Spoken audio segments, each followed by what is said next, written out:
नमस्कार मित्रांनो, ज्ञानदीप अकॅडमीमध्ये तुम्हा सगळ्यांचं पुन्हा एकदा स्वागत आहे. या सेशनमध्ये आपण कॉम्प्रिहेन्सिव्ह टेस्ट 2 ज्यामध्ये जिओग्राफी आणि पॉलिटीचे क्वेश्चन्स होते, त्याचं डिस्कशन्स करणार आहोत. क्वेश्चन्स काय काय होते आणि त्यांची आयडियली तुम्ही आन्सर काय लिहायला हवी होती, यावर आपण चर्चा करू. सोबतच आपण या ठिकाणी आणखी एक मुद्दा समजून घेऊ, तो म्हणजे की कोणते असे पॉइंट्स लिहिल्याने किंवा कोणत्या गाईडलाईन्सचा फॉलो केल्याने आपल्या मार्क्समध्ये एनहान्समेंट होऊ शकते. ठीक आहे. सो फर्स्ट अँड फॉरमोस्ट पहिला प्रश्न, पहिले क्वेश्चन नंबर 1 to 10 मार्कर्स आहे. तर यामध्ये सगळ्यात पहिले विचारलेलं आहे तापमान व्युत्क्रमणाची संकल्पना स्पष्ट करा आणि हवामान व रहिवाशांवर त्याचे होणारे परिणाम सांगा. टेम्परेचर इन्व्हर्जन काय आहे ते या ठिकाणी सांगायचं आहे. ऍट द सेम टाइम याचे जे इम्पॅक्ट आहेत, कशा कशावरचे इम्पॅक्ट सांगायचे आहे, आपल्याला इम्पॅक्ट सांगायचे आहे रहिवाशांवर म्हणजेच हॅबिटंट्स अँड वेदरवर. फाईन. तर एक एक करून आपण समजून घेऊ की या प्रश्नामध्ये काय लिहिणं अपेक्षित होतं. सगळ्यात पहिले लोकस आणि फोकस समजून घ्या. राईट. सो लोकस मध्ये या ठिकाणी टेम्परेचर इन्व्हर्जन किंवा तापमान व्युत्क्रमणाची कॉन्सेप्ट आपल्याला विचारलेली आहे आणि फोकस करायचा आहे तो म्हणजे स्पेसिफिकली दोन पार्टवर, दॅट इज वेदरवर काय इम्पॅक्ट आहे आणि तिथल्या हॅबिटंट्स म्हणजे रहिवाशांवर नेमका काय इम्पॅक्ट आहे. तर बऱ्यापैकी तुमच्या आन्सर मध्ये क्लिअरली हा जो फोकसचा पार्ट आहे तो हायलाइट झाला पाहिजे. नुसतं टेम्परेचर इन्व्हर्जन बद्दल या ठिकाणी लिहून चालणार नाही. राईट. त्यानंतर पुढचा मुद्दा समजून घेऊ. इंट्रोडक्शन मध्ये काय लिहिणं अपेक्षित आहे. दोन पद्धतीने या ठिकाणी कॅन्डिडेट्स इंट्रोडक्शन करू शकतात. पहिली पद्धत असू शकते ज्यामध्ये तुम्ही डिफिनेशन बेस्ड इंट्रोडक्शन देणार. टेम्परेचर इन्व्हर्जनची तुम्ही डेफिनेशन देऊन या ठिकाणी प्रश्नाची सुरुवात करू शकता. बट प्रॉब्लेम इज की तशी जी सुरुवात असेल एकदम जेनेरिक सुरुवात आपण त्याला म्हणू शकतो. जवळजवळ सर्वच्या सर्व कॅन्डिडेट्सच्या पेपरमध्ये तुम्हाला तशा प्रकारची सुरुवात दिसेल आणि म्हणून आपण आणखी एक वेगळा अप्रोच घेऊ शकतो. तो अप्रोच असेल करंट अफेअर्स बेस्ड इंट्रोडक्शन. आता हे जे करंट अफेअर्स बेस्ड म्हणा किंवा कंटेम्पररी अफेअर्स बेस्ड इंट्रोडक्शन म्हणा, त्यामध्ये मी प्रामुख्याने या ठिकाणी चर्चा केलेली आहे ती म्हणजे दिल्लीमध्ये हिवाळ्यामध्ये उत्पन्न होणाऱ्या परिस्थितीची. दरवर्षी दिल्लीमध्ये हिवाळ्यामध्ये टेम्परेचर इन्व्हर्जनची परिस्थिती उत्पन्न होते आणि याच टेम्परेचर इन्व्हर्जनच्या परिस्थितीचा परिणाम आपल्याला दिल्लीमध्ये दिसून येतो. तो म्हणजे दिल्लीमध्ये एक प्रदूषण सापळा त्या ठिकाणी निर्माण होतो आणि म्हणून या ठिकाणी एक शब्द वापरणं गरजेचं आहे इंट्रोडक्शन मध्ये. प्रदूषण सापळा तुम्ही त्याला म्हणू शकता और इंग्रजीमध्ये आपण त्याला शब्द प्रयोग करू शकतो की इथे काय निर्माण होतो, इथे निर्माण होतो पोल्युशन ट्रॅप. आता हा पोल्युशन ट्रॅप कसा निर्माण होतो ते पण मी या ठिकाणी सांगितलेलं आहे की तापमान व्युत्क्रमणामुळे काय होतंय, वातावरणामध्ये एक झाकण लागल्यासारखं होतंय, ज्यामुळे सर्वच्या सर्व प्रदूषके हे कुठे साचतात, हे प्रामुख्याने वातावरणाच्या खालच्या थरामध्ये आपल्याला साचलेले दिसून येतात. राईट. सो या ठिकाणी हे इंट्रोडक्शन केलेलं आहे मी करंट अफेअर्स बेस्ड. त्यानंतर पुढच्या पार्ट मध्ये जाऊया. मेन बॉडी पार्ट मध्ये सांगायचं झालं तर दोन पार्ट मध्ये मी या बॉडीला डिवाइड केलेलं आहे. सगळ्यात पहिले मला या ठिकाणी चर्चा करायची आहे ती म्हणजे टेम्परेचर इन्व्हर्जन किंवा तापमान व्युत्क्रमणाच्या संकल्पनेवर. मी हे सांगणार, डिफाईन करणार की टेम्परेचर इन्व्हर्जन एक्झॅक्टली काय आहे. आता त्यामध्ये एक स्पेसिफिक डिफिनेशन जी आपण क्लासरूम मध्ये शिकून घेतली होती, वारंवार रिपीट सुद्धा केली होती, ती येणं अपेक्षित आहे. यासोबतच एक आणखी अत्यंत महत्वाचा मुद्दा जो तुम्हाला हायलाइट करणं गरजेचं आहे ती म्हणजे आकृती, डायग्राम्स. राईट. डायग्राम काय तुम्हाला या ठिकाणी ड्रॉ करायची आहे. तुम्हाला डायग्राम ड्रॉ करायची आहे नॉर्मल लॅप्स रेटच्या म्हणजेच सामान्य ऱ्हास दर जो आहे त्याची तुम्ही या ठिकाणी डायग्राम ड्रॉ करणं अपेक्षित आहे. ऍट द सेम टाइम तुम्हाला इथे आणखी एक गोष्ट फॉलो करणं गरजेचं आहे ती म्हणजे inverted lapse rate. Properly labelled diagram असल्या पाहिजे. त्यामध्ये तुमच्या ट्रॉपोस्फिअर मध्ये कशा पद्धतीने टेम्परेचर इन्व्हर्जन झालेलं आहे, ऑल्टिट्यूड या ठिकाणी दाखवा, इथे लेबल द्या टेम्परेचर. राईट. आणि एक बॉक्स तुम्ही या ठिकाणी करा आणि बॉक्स मध्ये ही डायग्राम पहिल्याच पेजवर येणं अपेक्षित आहे. देन दुसरा पार्ट असेल डिफाईन केलेला आहे, त्यानंतर आकृती किंवा तुम्ही या ठिकाणी डायग्राम काढलेली आहे, पुढे कंडिशन्स फुलफिल करा. राईट. की कोणत्या परिस्थितीमध्ये टेम्परेचर इन्व्हर्जन होऊन येतं आणि त्यानंतर या ठिकाणी आणखी एक महत्वाचा मुद्दा सांगणं अपेक्षित असेल की कोणत्या प्रदेशांमध्ये टेम्परेचर इन्व्हर्जन किंवा तापमान व्युत्क्रमणाची घटना होत असते. राईट. उदाहरणं द्या ज्यामध्ये प्रामुख्याने तुम्ही खंडीय भागांची चर्चा करणार, खंडीय प्रदेशांची चर्चा करणार, कॉन्टिनेंटल रिजन्स. कॉन्टिनेंटल रिजन मध्ये भारताचा सेंट्रल इंडियाचा पार्ट असेल, इंडो गँगेटिक प्लेन्सचे पार्ट आहे, दिल्ली सारखी शहरं आहे, या सर्वच्या सर्व प्रदेशांमध्ये आपल्याला टेम्परेचर इन्व्हर्जन किंवा तापमान वितक्रमणाच्या घटना होताना दिसतात. सो ते या ठिकाणी नमूद करणं अपेक्षित आहे. देन पुढे जाऊया, परिणामांची चर्चा करायची आहे. परिणाम सांगत असताना या ठिकाणी मी प्रामुख्याने 2 ग्रुप्स केलेले आहेत. एक हवामानावरील परिणाम. हवामानावरील परिणामामध्ये वातावरणीय स्थिरता एक अत्यंत महत्वाचा परिणाम असेल. ऑलरेडी आपण प्रदूषण सापळ्याची चर्चा केली होती. या ठिकाणी स्मॉग किंवा धुरक्याची तुम्ही चर्चा करू शकता. आणि परिणामांची चर्चा करत असताना जिथे जिथे पॉसिबल असेल या ठिकाणी उदाहरणं देणं सुद्धा अपेक्षित असेल. राईट. सो जसं प्रदूषण सापळा किंवा स्मॉगची मी चर्चा करतोय, तर स्मॉग मध्ये प्रामुख्याने मी सांगतोय हा जो स्मॉगचा प्रॉब्लेम आहे तो आपल्याला कुठे होताना दिसतो, लंडन सारख्या शहरांमध्ये 1952 चं एक धुरकं सांगितलं जातं. सोबतच धुक्याची निर्मिती होते.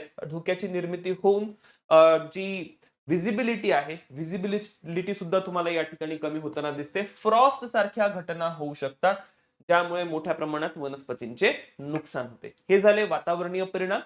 वातावरणीय परिणामापलीकडे रहिवाशांवरील परिणाम आपण या ठिकाणी सांगू शकतो, ज्यामध्ये आरोग्य संबंधी धोके सांगणं गरजेचं आहे.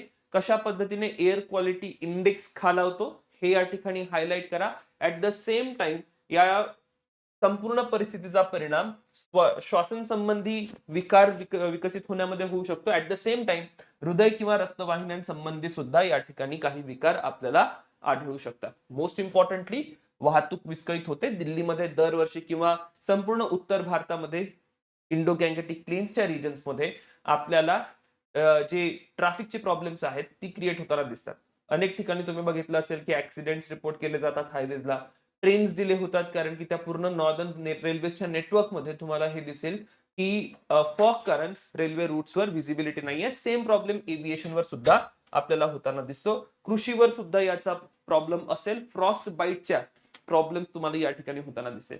त्यानंतर चलूया निष्कर्षाकडे. निष्कर्षामध्ये आपल्याला सांगायचं आहे की टेम्परेचर इन्व्हर्जन ही जरी नैसर्गिक प्रक्रिया असली तरी मानवी क्रियाकलापांद्वारे या परिस्थितीमध्ये काही प्रॉब्लेम्स आपण क्रिएट होताना बघतो, ज्यामुळे मानवी जीवन विस्कळीत होतं. मग यावर जे उपाय सांगितले जाऊ शकतात, उपाय हे प्रामुख्याने ज्या मानवी क्रियाकलाप आहेत, मानवी गतिविधी आहेत, त्यांना कुठेतरी आळा घालणे, त्यांना मर्यादित करणे, अशा प्रकारचा एखादा उपाय असू शकतो. Clear.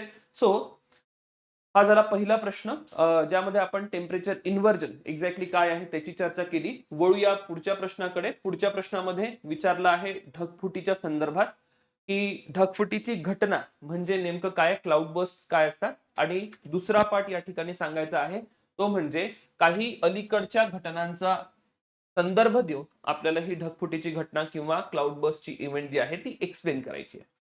First and foremost locus या ठिकाणी काय असेल, जर लोकस सांगायचं झालं तर अगेन क्लाउड बर्स्ट किंवा ढगफुटी हाच आपला लोकस दिसून येतो आहे. बट फोकस मग काय करायचं, कारण की it is very direct question की ढगफुटी काय तेच सांगा विचारलंय. क्लिअर. आणि मग जेव्हा एवढा डायरेक्ट क्वेश्चन आहे, फोकस इतक्या क्लिअरली आपल्याला आयडेंटिफाय करता येत नाही. सो या ठिकाणी आपण काय करूया, आपण अलीकडच्या घटनांचा संदर्भ देणं याला थोडंसं एम्फसाइज जास्त करू.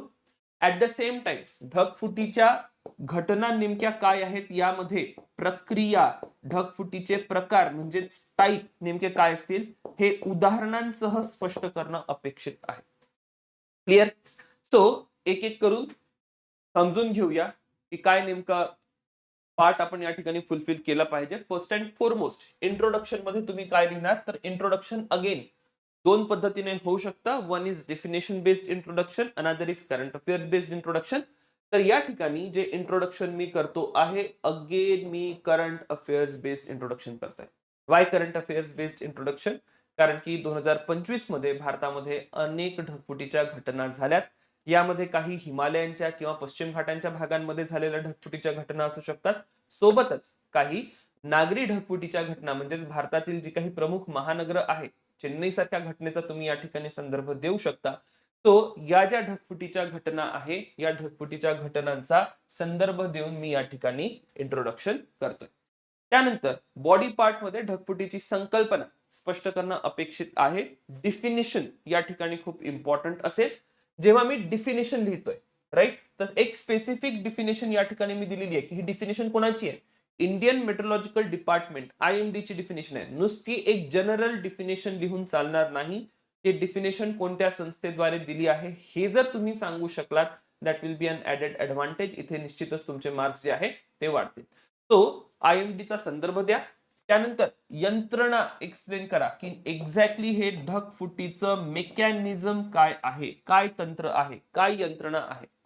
आणि मग ढगफुटीच्या घटनेसाठी आपल्याला जलद उत्थान किंवा rapid uplift of warm and moist air पाहिजे. उबदार व आर्द्र हवा झपाट्याने वर गेली पाहिजे आणि सोबतच या प्रक्रियेमधून एक दाट मेघ ज्यांची उंची खूप जास्त असेल, क्युमुलोनिंबस मेघांसारखे मेघ निर्माण झाले पाहिजे ज्यांचा विस्तार 15 किलोमीटर पर्यंत आपल्याला दिसून येतो. आणि सोबतच एक लँडम्युअर प्रेसिपिटेशनची प्रक्रिया असते ज्यामध्ये पावसाचे थेंब एकत्र येतात आणि मोठे थेंब बनतात आणि ते अचानकपणे मोठ्या प्रमाणात कोसळतात. या प्रक्रिया झाल्यानंतरच ढगफुटी आपल्याला होताना दिसते. त्यानंतर ढगफुटीचे प्रकार आणि घटना या ठिकाणी सांगितलेले आहे. ढगफुटीच्या घटनांमध्ये संदर्भ द्यायला लागेल की 2 प्रकारच्या ढगफुटीच्या घटना प्रामुख्याने भारतामध्ये आपल्याला आढळतात. यामध्ये एक पर्वतीय ढगफुटी किंवा डोंगराळ प्रदेशांमध्ये होणारी ढगफुटीची घटना असू शकते, ओरोग्राफिक क्लाउड बस्ट म्हणून आपण शब्द प्रयोग करतो. आणि दुसरं असेल ते म्हणजे अर्बन क्लाउड बस्ट किंवा नागरी भागांमध्ये, शहरी भागांमध्ये होणाऱ्या ढगफुटीच्या घटना. त्यांची नेमकी कारणं काय आहेत आणि त्याच्या केस स्टडीज काय आहेत त्यासोबत तुम्ही या ठिकाणी त्याला एक्सप्लेन करा.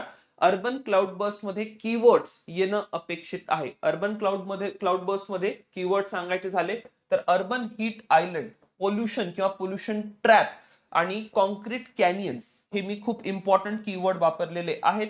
हे जे इम्पॉर्टंट कीवर्ड्स आहेत they will definitely give you better marks. ठीक आहे, यातनं तुमचा 1 मार्क किंवा अर्धा मार्क निश्चितच वाढतो आहे. If possible draw a diagram also. Diagram कशाची काढणार तर या ठिकाणी डायग्राम तुम्ही ओरोग्राफिक अपलिफ्टची डायग्राम काढू शकता.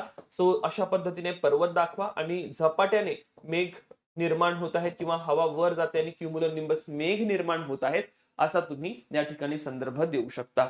काही ब्लॉक डायग्राम सुद्धा काढू शकता किंवा फ्लो चार्ट सुद्धा काढू शकता. जसं या ठिकाणी तुम्ही एक ब्लॉक डायग्राम ड्रॉ करू शकता की मी दाखवतोय क्लाउड बस्ट, राईट. आणि भारतामध्ये मग क्लाउड बस्ट किती प्रकारचे आहेत तर भारतामध्ये एक क्लाउड बस्टची घटना होऊ शकते ती म्हणजे ओरोग्राफिक क्लाउड बस्ट, आणि दुसरी क्लाउड बस्टची जी घटना असेल ती असेल अर्बन क्लाउड बस्ट, राईट. आणि मग या ठिकाणी संदर्भ द्या की ओरोग्राफिक क्लाउड बस्ट कुठे होतील, वेस्टर्न घाट्स मध्ये होऊ शकतात. At the same time orographic cloud burst हे हिमालयांच्या प्रदेशांमध्ये सुद्धा होऊ शकतात. फाईन.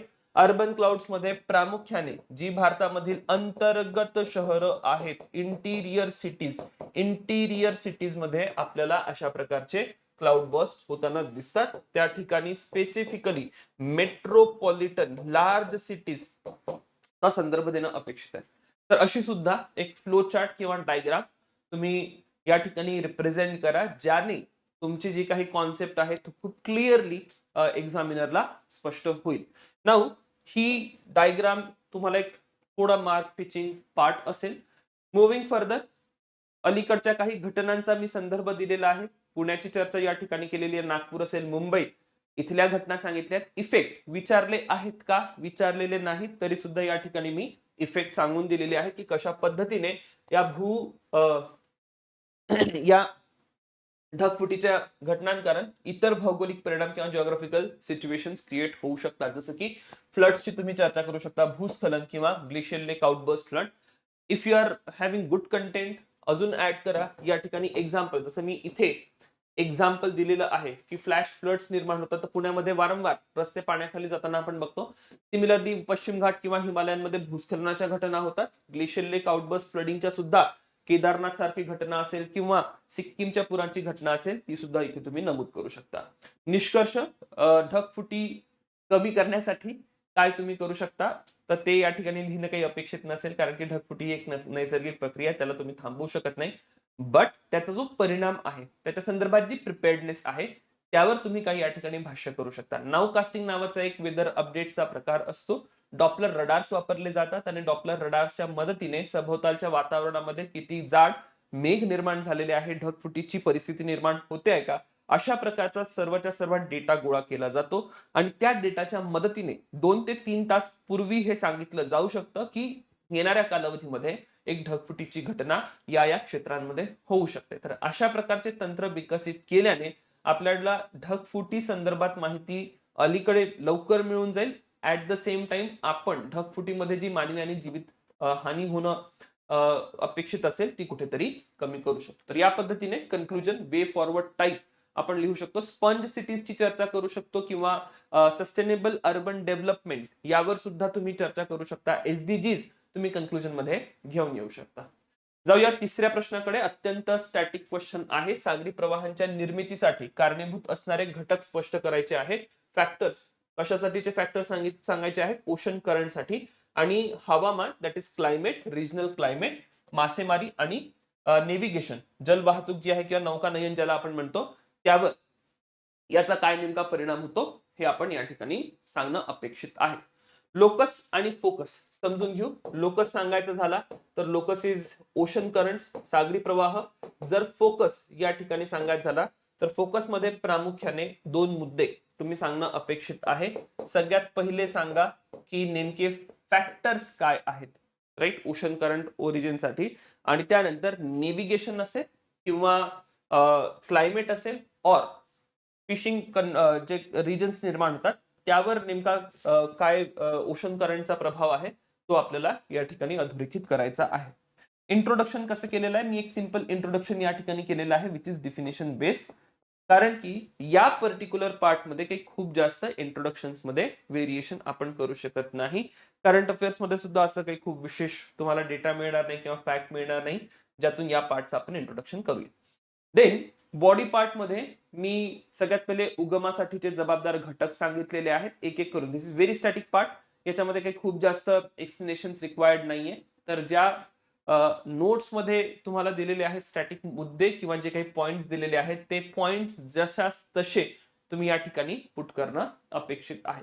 फर्दर मुद्दा लक्षात घ्या की एकदा मी उत्पत्ती सांगितली तर या ठिकाणी एक अपेक्षा आणखी असेल की मी नकाशा काढावा. फाईन. आणि मग नकाशावर काय काय आयडेंटिफाय करणं अपेक्षित आहे ते सुद्धा समजून घ्या. तो एक्झाम हॉल मध्ये ही क्लॅरिटी असली पाहिजे की जेव्हा तुम्ही या प्रश्नामध्ये नकाशा दाखवणार तर त्या नकाशावर सगळ्यात पहिले काही मेजर ओशन करंट्स दाखवा. प्रमुख सागरी प्रवाह जे असतील ते प्रमुख सागरी प्रवाह दाखवा. त्यानंतर दुसरा पार्ट या ठिकाणी विचारला होता तो म्हणजे रिजनल क्लायमेटवर नेमका काय परिणाम आहे. तर जे रिजनल क्लायमेट आहे, रिजनल क्लायमेट मध्ये प्रामुख्याने या ठिकाणी 2 प्रक्रिया तुम्हाला दिसतील. उष्ण सागरी प्रवाहांकारण उबदार व दमट प्रकारचे हवामान निर्माण होतं. शीतसागरी प्रवाह कारण कोरडे हवामान निर्माण होतं. कोरडे हवामान म्हणजे या ठिकाणी स्पेसिफिकली डेझर्टची चर्चा केली जात आहे, वाळवंटांची चर्चा केली जात आहे. आणि दमट हवामान सांगितले झाल्यास जे किनारपट्टी प्रकारचे हवामान आहे त्याची चर्चा या ठिकाणी केली जाते. तर तुम्ही नकाशावर हे हवामानाचे प्रदेश सुद्धा दाखवू शकता. आणि तिसरा पार्ट तुम्ही नकाशावर दाखवणं या ठिकाणी प्रेफर करा ते म्हणजे फिशिंग झोन, की कोणकोणते फिशिंग झोन्स या ठिकाणी विकसित होत आहेत, राईट. नोवा स्कॉटिया असेल, डॉगर बँक असेल, ग्रँड बँक्स असतील. तर अशा प्रकारचे जे महत्वाचे फिशिंग झोन आहेत. जपानच्या पूर्व किनारपट्टीला फिशिंग झोन आहेत. दक्षिण अमेरिकेच्या पश्चिम किनारपट्टीला पेरू प्रवाहालगत फिशिंग झोन आहे. या सर्वच्या सर्व फिशिंग झोन्सना तुम्ही इथे अधोरेखित करणं अपेक्षित होतं. क्लिअर? सो हा सगळा पार्ट स्टॅटिक आहे. मी एक्झाम्पल सोबत हे सगळे मुद्दे या ठिकाणी लिहिलेले की प्रादेशिक हवामानावर नेमका कसा परिणाम पडतो, उबदार प्रवाह काय करतील, शीत प्रवाह काय करतील, मासेमारीमध्ये जे मिक्सिंग झोन्स आहेत, अपवेलिंग झोन आहे तिथे नेमकं काय होतं. ऍट द सेम टाइम नेव्हिगेशनवर नेमका काय परिणाम असेल, बंदर नकाशावर दाखवा, युरोपमधील प्रमुख बंदर दाखवा, नॉर्वेजियन करंट दाखवा. ज्या नॉर्वेजियन करंट कारण युरोपमधील जी प्रमुख बंदरं आहेत ती 365 दिवस खुली राहण्यास मदत होते, राईट. पण टायटॅनिकची सुद्धा या ठिकाणी चर्चा केलेली आहे. आणि जर तुमचा नकाशाचा अभ्यास चांगला असेल, तुम्हाला माहिती असेल की टायटॅनिक नेमकं कुठे बुडालं होतं, ते लोकेशन सुद्धा तुम्ही नकाशावर मार्क करू शकता. तर या पद्धतीने तुम्ही या प्रश्नाचा अप्रोच ठेवावा आणि नकाशा will be the x factor या पर्टिक्युलर ठिकाणी ज्यातनं तुम्हाला मार्क्स जास्त मिळतील.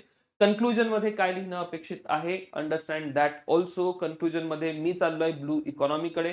ठीक आहे, की कशा पद्धतीने ही जी ब्लू इकॉनॉमी आहे ही मानवी जीवनासाठी महत्वाची आहे. और तुम्ही आणखी एक अप्रोच घेऊ शकता कन्क्लुजनचा, की काय नेमकं कारण आहेत किंवा काय नेमकी प्रक्रिया आहे ज्या प्रक्रियेमधनं सागरी प्रवाहांमध्ये आपल्याला बदल होताना दिसून येतो आहे आणि त्याचे मानवी जीवनावर किंवा आर्थिक परिस्थितीवर एकंदरीत काय परिणाम असतील. त्यानंतर पुढे जाऊ, चर्चा करूया प्रश्न क्रमांक 4 ची. सागरी पृष्ठभागाचे तापमान, सी सरफेस टेम्परेचर राईज म्हणजे काय आणि त्याचा चक्रीवादळांच्या निर्मितीवर होणारा परिणाम काय आहे. क्लिअर, अशा पद्धतीने या ठिकाणी प्रश्न विचारलेला आहे. अत्यंत कंटेम्पररी प्रश्न आहे, समकालीन प्रश्न आहे.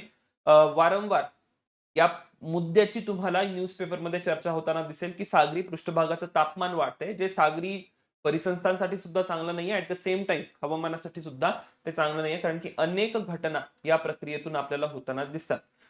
फर्स्ट अँड फॉरमोस्ट लोकस काय असेल तर सी सरफेस टेम्परेचर किंवा सी सरफेस टेम्परेचर राईज हा एक लोकस आहे. पण मी सी सरफेस टेम्परेचर लोकस ठेवतोय, की आपल्याला सागरी पृष्ठभागाच्या तापमानाबद्दलच चर्चा करायची आहे. आणि मग फोकसमध्ये आपण पहिले सांगू, की हे सागरी पृष्ठभागाचं तापमान नेमकं का वाढतंय, आणि दुसरा पार्ट फोकसमध्ये आपण या ठिकाणी हायलाइट करू, की याचे परिणाम काय असतील.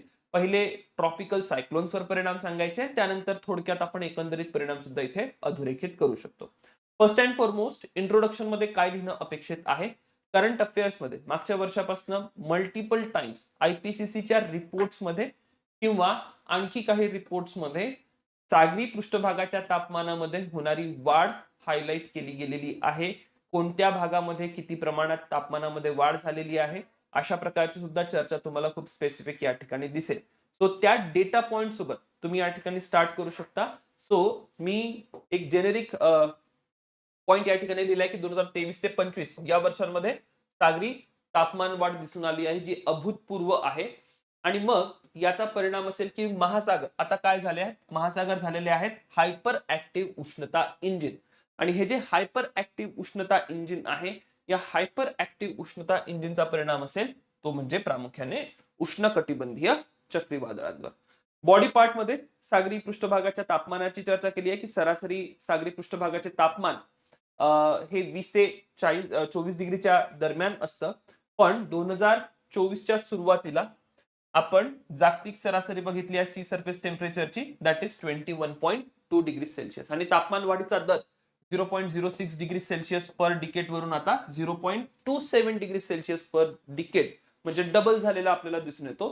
काही हॉटस्पॉट्स इथे हायलाइट केलेले आहे, की सर्वच्या सर्व बाब कुठे मांडायची आहे, एक नकाशा दाखवा आणि नकाशावर कोणत्या प्रदेशांमध्ये थर्मल हॉटस्पॉट्स या ठिकाणी निर्माण झालेले आहे किंवा सी सरफेस टेम्परेचरचे हॉटस्पॉट निर्माण झालेले आहेत ते सांगा.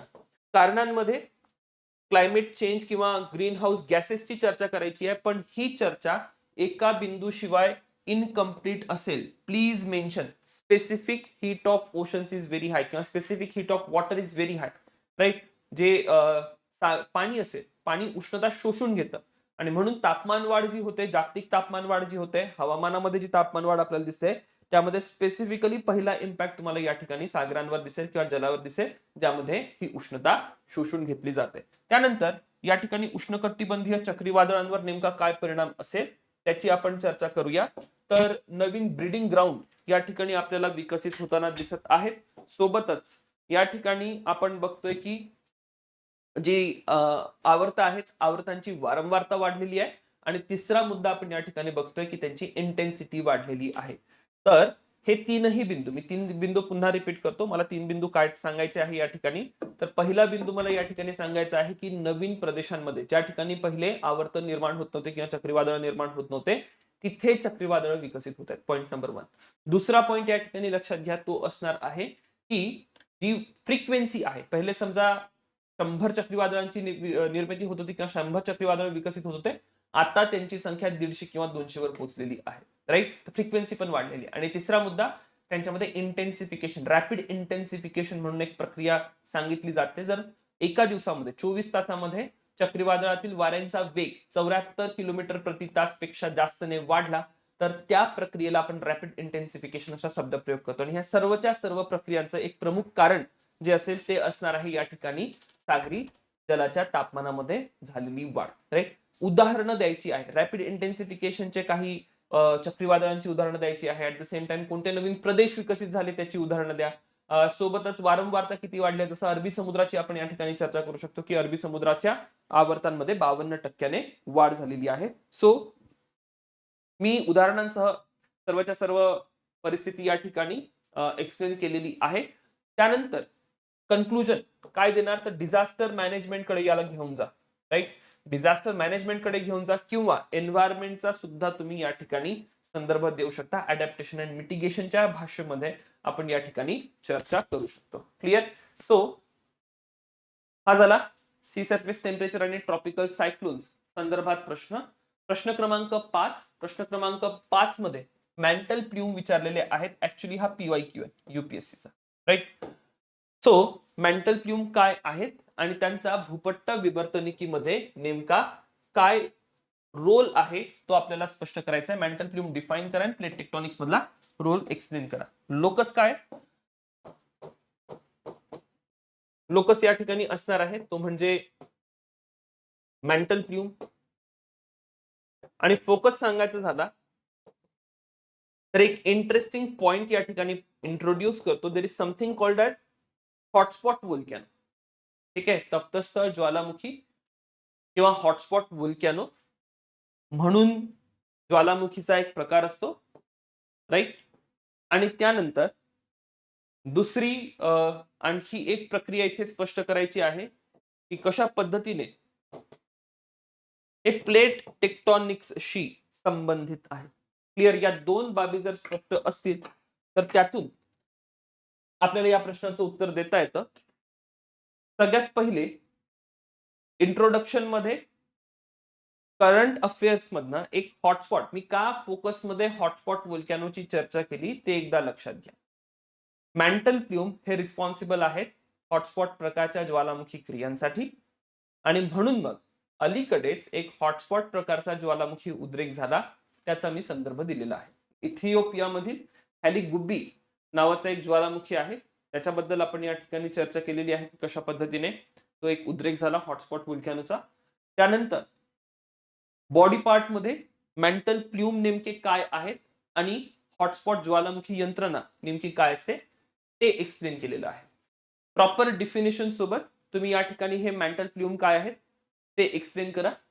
सोबतच एक डायग्राम ड्रॉ करणं अपेक्षित आहे. डायग्राम मध्ये काय दाखवायचं आहे, डायग्राम मध्ये दाखवायचं आहे की कशा पद्धतीने आउटर कोर मॅन्टल बाउंड्री पासून ज्वालामुखीचे ऊर्ध्व प्रवाह येतात. राईट. आणि हे जे आउटर कोर मॅन्टल बाउंड्री पासून ज्वालामुखीचे ऊर्ध्व प्रवाह येतात, या ऊर्ध्व प्रवाहांमुळेच इथे काय विकसित होतील, इथे विकसित होतील ते म्हणजे हॉटस्पॉट वोल्कॅनो. नाउ हे जे प्रवाह आहेत हे प्रवाह आहेत मॅन्टल प्ल्यूम्स. इथे लेबलिंग करणं गरजेचं आहे. Right. Have a neatly labelled diagram. Clear. एका बॉक्स मध्ये ही डायग्राम तुम्ही या ठिकाणी प्रेझेंट करणं अपेक्षित आहे.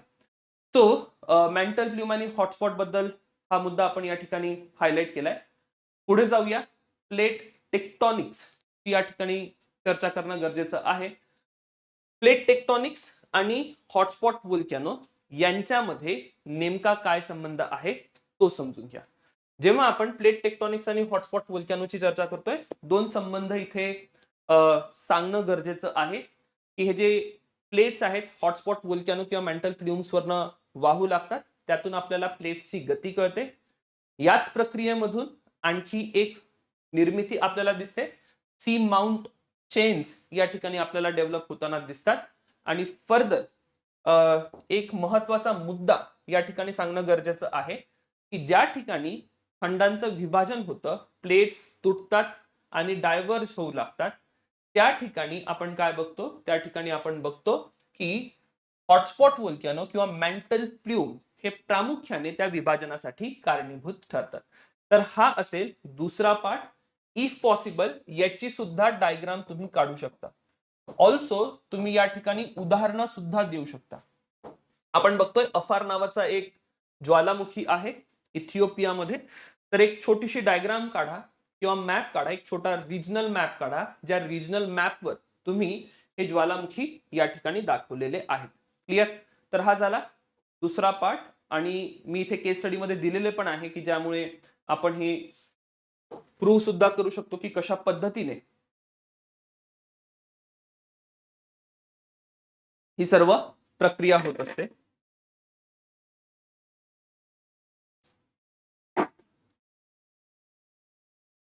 निष्कर्ष काय द्यायचा आहे? निष्कर्षामध्ये मेंटल प्ल्यूम्स हे कशा प्रकारे कन्व्हेक्शन सेलचा एक पार्ट आहे, थर्मल इंजिन आहे, ही सगळी चर्चा तुम्ही या ठिकाणी करणं अपेक्षित आहे. आणि लास्टली प्लेट टेक्टॉनिक सोबत याला कनेक्ट करा, विल्सन सायकलची तुम्ही या ठिकाणी चर्चा करू शकता. तर या पद्धतीने हे सगळं जे आहे ते तुम्ही प्रस्तुत करा. नीटली लेबल्ड डायग्राम इम्पॉर्टंट असतील आणि मॅप्स या ठिकाणी अत्यंत महत्वाचे असतील. ठीक आहे.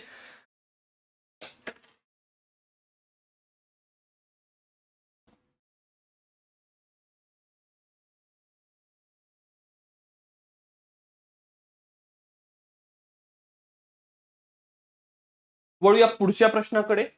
पुढच्या प्रश्नामध्ये विचारलेला आहे कॉन्टिनेंटल ड्रिफ्ट थिअरी बद्दल. Again very static question, TYQ आहे. सरळ प्रश्न विचारतोय की हा भूखंड अपवहनाचा सिद्धांत काय, किंवा कॉन्टिनेंटल ड्रिफ्ट थिअरी म्हणजे काय, आणि खंडांच्या हालचालीबाबत हा कसे स्पष्टीकरण देतो. एकंदरीत तुम्हाला कॉन्टिनेंटल ड्रिफ्ट थिअरी या ठिकाणी एक्सप्लेन करणं एक्सपेक्टेड आहे. ठीक आहे. So what do you understand by continental drift theory and how does it explain the movement of continents through geological history. सगळ्यात पहिले बघूया इंट्रोडक्शन काय केलं जाऊ शकतं. इंट्रोडक्शन मध्ये या ठिकाणी डायरेक्टली अल्फ्रेड वेगनर यांचा जो सिद्धांत आहे त्याचा संदर्भ देऊन मी सुरू करू शकतो. ठीक आहे. आपण FB टेलरची सुद्धा चर्चा केली होती, पण स्पेसिफिकली या ठिकाणी जो आपल्याला सिद्धांत लिहायचा आहे कॉन्टिनेंटल ड्रिफ्टचा, तो अल्फ्रेड वेगनरचाच लिहिणं अपेक्षित आहे. म्हणून मी अल्फ्रेड वेगनरच्या सिद्धांतापासून सुरू करतोय. मुव्हिंग फर्दर, बॉडी पार्ट मध्ये या ठिकाणी मुद्दा लक्षात घ्या. पहिले डायरेक्टली आपण सुरू करू कॉन्टिनेंटल ड्रिफ्ट थिअरी पासून. आणि कॉन्टिनेंटल ड्रिफ्ट थिअरी मध्ये काय काय मुद्दे मांडलेत, काही अझम्पशन्स आहेत, काही बेसिस आहे, कशा पद्धतीची ही पूर्ण प्रक्रिया आहे. It's very static. इथे काही खूप जास्त व्हेरिएशन्स येणं अपेक्षित नाहीये. जे पुस्तकामध्ये दिलेलं आहे, जे मी नोट्स मध्ये दिलेलं आहे, शिकवलेलं आहे, ते जसंच्या तसं या ठिकाणी तुम्ही प्रस्तुत करणं अपेक्षित आहे. फक्त इन्शुअर करा की सर्व पार्ट्स येतात. काय काय पार्ट्स आले पाहिजे उत्तरामध्ये? अझम्पशन्स आले पाहिजे की कशा पद्धतीने सियाल आणि सीमाची अल्फ्रेड वेगनरद्वारे चर्चा केली गेली, आणि त्यामध्ये अल्फ्रेड वेगनरने सांगितलं की सियाल जे आहे हे सीमावर वाहतात आहे. त्यानंतर दुसरा मुद्दा आला पाहिजे की कोणते बल या प्रक्रियेसाठी कारणीभूत आहेत. तिसरा मुद्दा या ठिकाणी लक्षात घ्या, तुम्हाला सांगणं गरजेचं असेल की हे कधीपासून प्रक्रिया सुरू झाली. पॅन्जिया, राईट, पॅन्जियाची चर्चा करायला लागेल. कार्बोनिफेरस पिरियड, मार्क तुम्हाला इथे कुठे जास्त मिळतील ते लक्षात घ्या. राईट, तुम्हाला सांगायला लागेल की ही संपूर्ण प्रक्रिया पॅन्जियाची चर्चा करते, आणि हा कालखंड जो सांगितला जातो तो म्हणजे कार्बोनिफेरस पिरियड बद्दल या ठिकाणी चर्चा केली जाते. Clear? So 359 million years ago ही सगळी प्रक्रिया सुरू होते. ठीक आहे. सो तिथनं तुम्ही चर्चा करणं गरजेचं आहे. समजा या डिटेल्स आल्यात, स्पेसिफिकली कार्बोनिफेरस पिरियड आणि 359 मिलियन वर्ष पूर्व ही प्रक्रिया सुरू झाली आहे, ही जर डिटेल तुम्हाला देता आली तर इथे तुम्हाला निश्चितच अर्धा मार्क किंवा 1 मार्क जास्त मिळतोय. डायग्राम काढू शकलात तर प्लीज डायग्राम काढा. ऍटलिस्ट काही जे गोंडवाना लँडची डायग्राम आहे, गोंडवाना लँडची डायग्राम काढण्याने सुद्धा तुमच्या उत्तरामध्ये एक ऍडिशन होईल. सिद्धांताचे पुरावे या ठिकाणी काय काय द्यायचे ते ऑलरेडी आपल्याजवळ आहेत, म्हणजे ते रिपीट करण्यामध्ये there is absolutely no point. तर सिद्धांता संदर्भात जे आपण पुरावे दिलेले आहेत ते पुरावे सुद्धा इथे स्पष्ट करा. शेवटी प्रश्नामध्ये विचारलं होतं, दुसरा पार्ट प्रश्नामध्ये विचारला होता, तो म्हणजे की हालचाली कशा झाल्यात. तर हालचालींमध्ये क्रिटेशियस पासून तर आजपर्यंत नेमकी काय काय प्रक्रिया झाली त्याचा एक आढावा देणं अपेक्षित होतं. तर गोंडवाना लँड तुटतो, भारत उत्तरेकडे सरकू लागतो, हिमालयांची निर्मिती होते, so on and so fourth, हे सगळे मी या ठिकाणी माहिती दिलेली आहे. आणि लास्टली कन्क्लुजन या ठिकाणी लक्षात घ्या. सो कन्क्लुजन मध्ये आपण चर्चा करतो की कशा प्रकारे ही जी कॉन्टिनेंटल ड्रिफ्ट थिअरी आहे आपल्याला कुठे घेऊन जाते. कॉन्टिनेंटल ड्रिफ्ट थिअरी आपल्याला घेऊन जाते प्रामुख्याने प्लेट टेक्टॉनिक्स कडे, ठीक आहे, भूपट्ट विवर्तनिकीकडे. क्लिअर? सो या पद्धतीने हा एक अत्यंत स्टॅटिक प्रश्न अप्रोच करणं अपेक्षित होतं. जेव्हा जेव्हा स्टॅटिक प्रश्न असतील, स्टॅटिक प्रश्नांमध्ये डिटेल्स खूप मॅटर करतात, राईट? जर आकडेवारी असेल किंवा कालखंड असतील, काही स्पेसिफिक नावं असतील ज्यामध्ये शास्त्रज्ञांची नावं येऊ शकतात, अशा सगळ्या बाबी स्टॅटिक क्वेश्चन्स मध्ये एन्श्योर करा की इन्क्लूड होत आहेत. जे एक्स्ट्राचे मार्क्स तुम्हाला मिळतील ते तुम्हाला यावरच मिळणार आहेत, कारण की बाकी सगळ्या कॅन्डिडेट्सचे स्टॅटिक उत्तर जे आहेत ते प्रक्रिया स्पष्ट करणारे असतील किंवा स्टॅटिक पार्ट मध्ये जो काही कंटेंट दिलेला आहे मेकॅनिक्स, ते सगळं स्पष्ट होईल. बट ही जी स्पेसिफिसिटी मी तुम्हाला सांगितली, ती स्पेसिफिसिटी इज समथिंग जो तुमच्या उत्तराचा एक्स फॅक्टर असेल. क्लिअर? वळूया प्रश्न क्रमांक 7 कडे. प्रश्न आहे, प्राथमिक खडकांच्या निर्मितीची प्रक्रिया स्पष्ट करून त्यांचे प्रकार सांगा. सोबतच त्यांचे महत्व सुद्धा अधोरेखित करायचे आहे. Discuss the process of formation of igneous rocks along with their various types. Also explain their importance.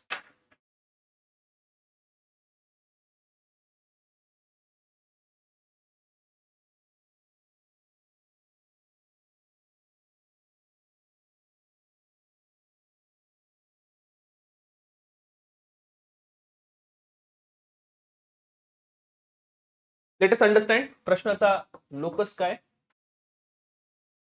Locus आहे इग्नियस रॉक किंवा अग्निजन्य खडक. ठीक आहे. आणि जर फोकसची चर्चा करायची झाली तर फोकसमध्ये तुम्हाला इथे सांगायचं आहे की याची फॉर्मेशन कशी होते, आणि दुसरा पार्ट आपण इथे हायलाइट करणं गरजेचं आहे की यांचं इम्पॉर्टन्स नेमकं काय. नाउ इंट्रोडक्शन मध्ये मी एक शब्द घेऊन येतोय, नवीन शब्द, की प्रायमरी रॉक्स काहीतरी असतात. तर हे जे अग्निजन्य खडक आहेत, हे अग्निजन्य खडक ओळखले जातात भूगर्भीयरित्या, जिओलॉजिकली ओळखले जातात ऍज प्रायमरी रॉक्स किंवा प्राथमिक खडक. मग हे प्राथमिक खडक म्हणून का ओळखले जातात हे मी या ठिकाणी स्पष्ट केलेलं आहे की भूगर्भीय इतिहासामध्ये हे आणि खडक चक्रामध्ये सर्वात पहिले तयार झालेले खडक आहेत जे शिलारसाच्या थंड होण्यापासून निर्माण होतात. मुख्य गाभा मग पुढे फुलफिल काय काय करतोय तर निर्मितीची प्रक्रिया सांगा की कशा पद्धतीने शिलारसाचा उद्रेक होतो आणि शिलारस थंड होऊन हे खडक तयार होतात. आणि या निर्मिती प्रक्रियेमध्ये प्रामुख्याने एक संकल्पना इथे आली पाहिजे ज्यावर तुम्हाला ऍडिशनल मार्क्स मिळतील.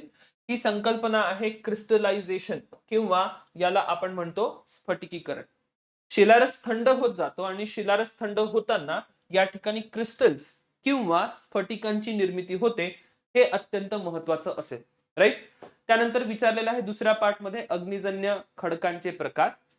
आणि हे जे अग्निजन्य खडकांचे प्रकार आहेत, हे अग्निजन्य खडकांच्या प्रकारामध्ये प्रामुख्याने मुद्दा लक्षात घ्या, 3 पद्धतीने तुम्ही प्रकार सांगणं गरजेचं आहे. एक, अंतर्निर्मित अग्निजन्य खडक आणि बहिर्निर्मित अग्निजन्य खडक. म्हणजे शिलारसाचा उद्रेक कुठे होतोय, पृष्ठभागाच्या खाली शिलारस थंड झाला, त्यातनं अंतर्निर्मित खडक निर्माण होतील. शिलारस पृष्ठभागाच्या वर आला आहे, त्यातून बहिर्गत किंवा बहिर्निर्मित एक्सक्लुझिव्ह इग्नियस रॉक्स तयार होतील. दुसरा, तुम्ही या ठिकाणी टेक्स्चरनुसार खडकांचे प्रकार सांगू शकता, पोतानुसार. त्यामध्ये फॅनेरिटिक असतील, एफॅनेटिक असतील किंवा अन्य प्रकार सुद्धा इथे सांगणं अपेक्षित आहे. आणि तिसरा, रासायनिक रचनेनुसार तुम्ही प्रकार सांगणं गरजेचं आहे. ऍसिड इग्नियस रॉक आणि बेसिक इग्नियस रॉक असे 2 प्रकार असू शकतात, राईट. त्यानंतर महत्व, अत्यंत महत्वाचा मुद्दा आहे. इथे उदाहरणासह सगळे मुद्दे स्पष्ट झाले पाहिजे. आर्थिक मूल्य आहे धातू खनिजांचे, तुम्हाला या ठिकाणी हे स्रोत आढळतील. ऍट द सेम टाइम बांधकामामध्ये सुद्धा यांचा उपयोग केला जातो, उदाहरणासह स्पष्ट करा. पुढे भूगर्भीय महत्व सुद्धा आहे. भूगर्भीय महत्व का आहे, कारण की जे स्तरित खडक आहेत, सेडिमेंटेड रॉक आहे, ते सुद्धा याच खडकापासून बनत असतात. रूपांतरित खडक सुद्धा या खडकापासून बनत असतात. सोबतच डेटिंगसाठी म्हणजेच पृथ्वीचा भूगर्भीय इतिहास समजून घेण्यासाठी हे खडक महत्वाचे असतील. कृषी दृष्ट्या सुद्धा हे खडक महत्वाचे असतील, कारण की याच खडकांपासून आपल्याला कशाची निर्मिती होताना दिसते, काळी मृदा, सुपीक काळी मृदा यातनं आपल्याला निर्माण होताना आढळते. तर या पद्धतीने मी या ठिकाणी याचे पूर्ण महत्व सांगितले, महत्व अधोरेखित केले. वळूया पुढच्या पार्टकडे. पुढच्या पार्टमध्ये कन्क्लुजन मध्ये मी हे सांगितलंय की कशा पद्धतीने हे खडक जे आहेत हे बिल्डिंग ब्लॉक्स आहे आणि यांची निर्मिती समजून घेणं हे भूविज्ञानासाठीच महत्वाचं नाहीये, तर संसाधनांच्या शाश्वत वापरासाठी सुद्धा अत्यंत महत्वाचं आहे. तर या पद्धतीने आपण हे सर्वच्या सर्व मुद्दे या प्रश्नामध्ये मांडणं गरजेचं होतं. ऍडिशनली काय करू शकतो, हाफ मार्क एक्स्ट्रा कुठे तुम्हाला मिळू शकतो इथे किंवा 1 मार्क कुठे एक्स्ट्रा मिळवायचा आहे, तो भारताची खडक रचना तुम्ही सांगू शकता की कशा पद्धतीने अग्निजन्य खडकांची आहे. जर तुमच्याजवळ डेटा असेल किंवा मॅपवर तुम्ही हे दाखवू शकलात तर एक नकाशा काढा. दख्खनच्या पठारावरची अग्निजन्य खडकाची बसाल्टची रचना सांगा. दक्षिणेकडे जात आहे, पूर्वेकडे जात आहे, तर ग्रॅनाइटची रचना आहे हे तुम्ही त्या ठिकाणी दाखवा. सो हा सुद्धा एक ऍडिशनल पॉइंट असेल ज्यातून तुम्हाला मार्क या ठिकाणी ऍडिशनल मिळतोय. फाईन.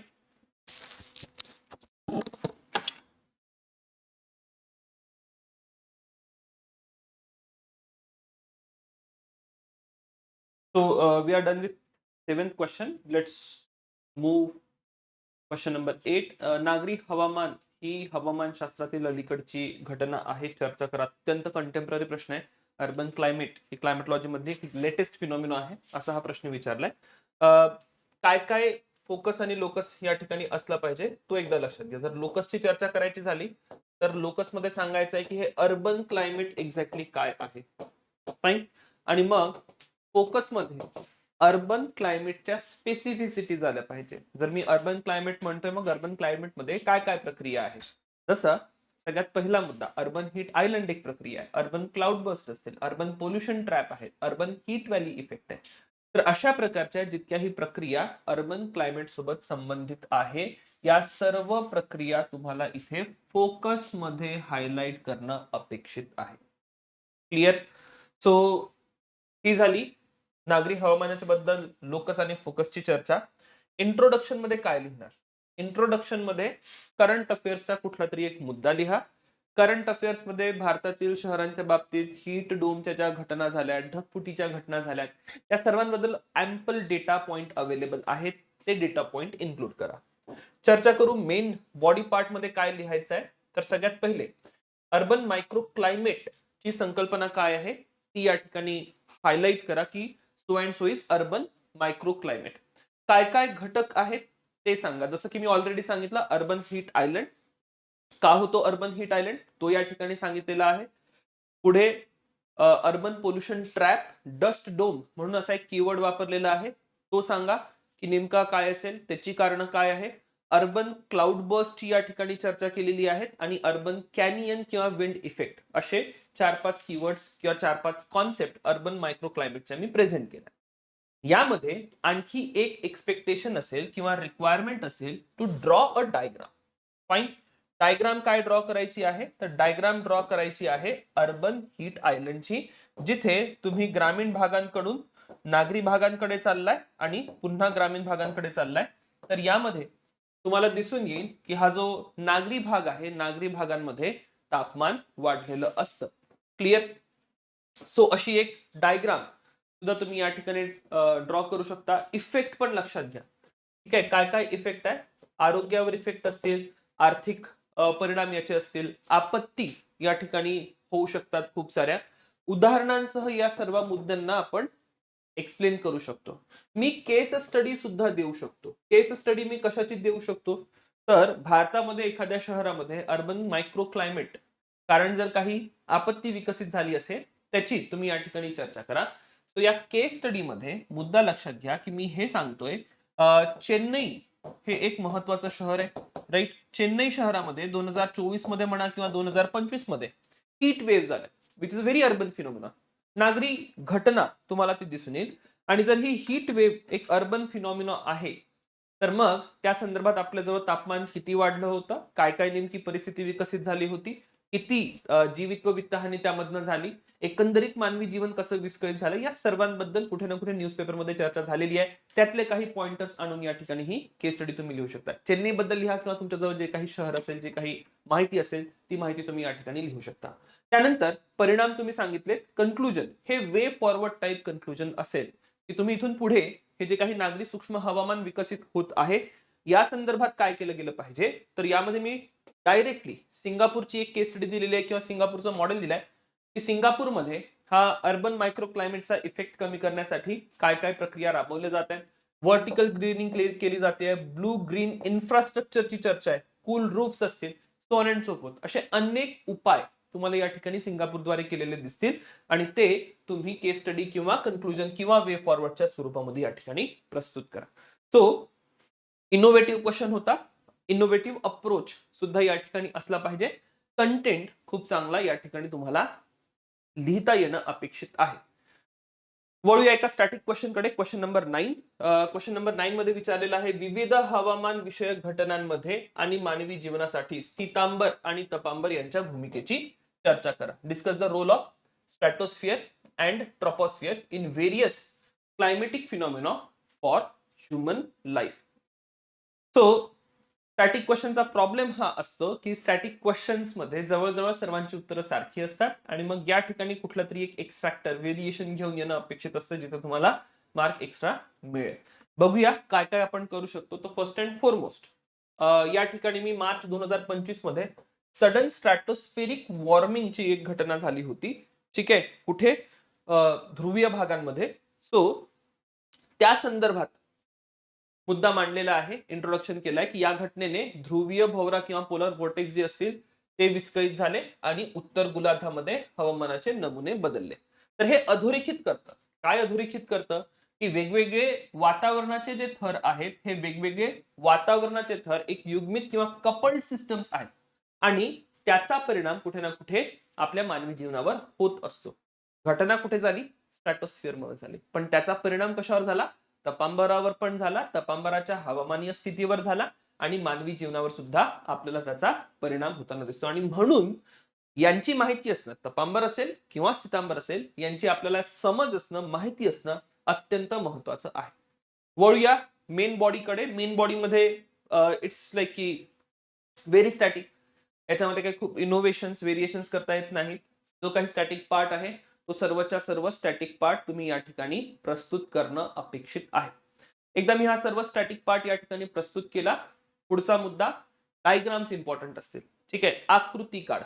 आकृतीमध्ये काय दाखवणार? वातावरणाचे थर दाखवणार. स्पेसिफिकली त्यामध्ये तपांबर आणि स्थितांबर त्यांच्या उंचीसह, त्यांच्यामधील तापमानाच्या बदलासह आणि त्यातील घटकांसह तुम्हाला हा पूर्ण डायग्राम प्रेझेंट करणं एक्सपेक्टेड आहे. राईट. सो तो डायग्राम ऑलरेडी आपल्या पुस्तकांमध्ये जो असतो तोच डायग्राम तुम्हाला या ठिकाणी प्रस्तुत करायचा आहे. जीवावरणासाठी आधार आहे, महत्व सांगा मानवी जीवनावर.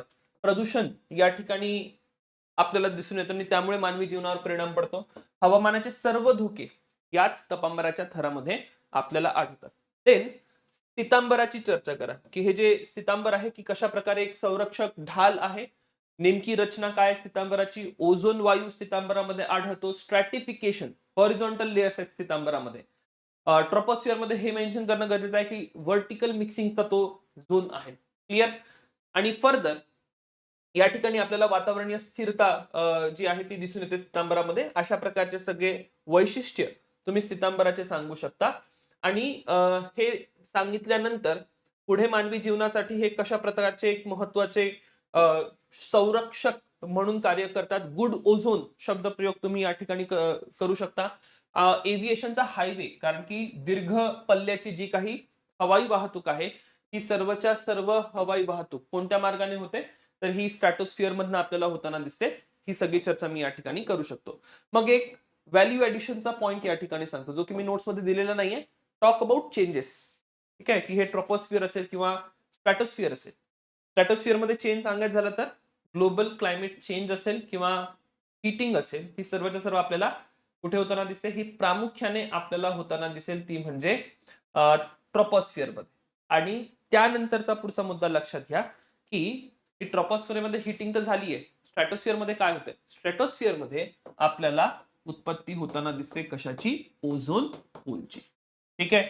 सो कंटेम्पररी इश्यूज ज्या मोमेंटला तुम्ही या स्टॅटिक क्वेश्चन मध्ये इंट्रोड्यूस केला तर आपोआप तुमचं जे उत्तर आहे स्टॅटिक वरून कंटेम्पररी होऊन जाईल आणि त्यातनं तुम्हाला हाफ किंवा एक मार्क जो आहे तो एक्स्ट्रा या ठिकाणी निश्चितच मिळेल.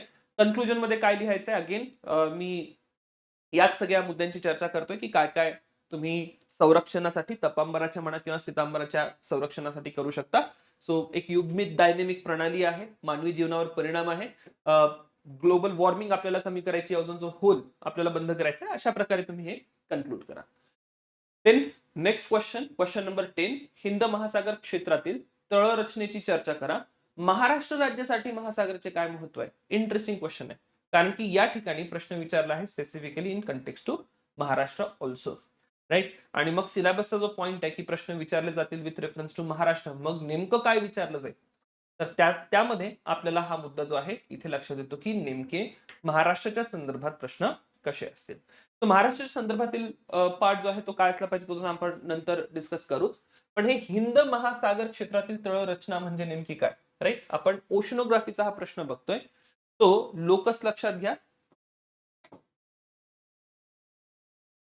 लोकस आहे इंडियन ओशन, आणि जो फोकस आहे स्पेसिफिकली तुम्ही रिलीफ फीचर किंवा तळ रचना सांगणं गरजेचं आहे. ठीक आहे, एक सांगा रिलीफ फीचर, राईट. आणि दुसरं या ठिकाणी हायलाइट करा की महाराष्ट्रासाठी इंडियन ओशन का महत्वाचा असेल, राईट. सो एक खूप जेनेरिक इंट्रोडक्शन या ठिकाणी मी केलंय की अरबी समुद्राला किंवा हिंद महासागराचा भाग लागून असलेला महाराष्ट्र एक महत्वाचं राज्य आहे आणि कशासाठी काय म्हणून कार्य करतं, भारताचा पश्चिम द्वार म्हणून महाराष्ट्र कार्य करतं. अगेन महाराष्ट्र संदर्भ आहे, तर महाराष्ट्र संदर्भातनं कुठं तरी मी या ठिकाणी इंट्रोडक्शन केलंय. बॉडी पार्ट मध्ये मी काय लिहिणार, हिंद महासागराच्या भूरूपिकीय वैशिष्ट्याची मी चर्चा केलेली आहे की वाय आकाराचा हा पूर्ण रिच प्रणालीचा भाग आहे किंवा सागराचा आकार कसा आहे. मिड ओशनिक रिजेस कोणकोणते आहे, इट्स व्हेरी स्टॅटिक. कुठे तुम्हाला हा सोर्स मिळेल किंवा कुठे कंटेंट मिळेल तर मी वारंवार क्लासमध्ये पण सांगतो. 11व्या वर्गाचं पुस्तक आहे स्टेट बोर्डचं, त्याचा एक हिंद महासागरावर चॅप्टर आहे, 2 चॅप्टर्स आहेत. As far as I remember chapter number 6, 7 काहीतरी असेल. कंपल्सरी ते दोन्ही चॅप्टर पाठ करून ठेवा, त्यावरून तुम्हाला निश्चितच मुख्य परीक्षेमध्ये प्रश्न विचारले जातील. क्लिअर. तर हे मी सांगितले रिजेस कोणकोणते आहेत.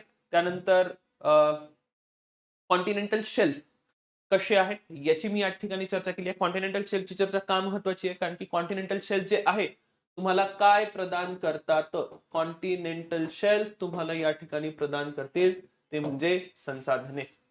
ठीक आहे. फर्दर ओशनिक ट्रेंचेस या ठिकाणी सांगा की कुठे कुठे ओशनिक ट्रेंचेस आहे.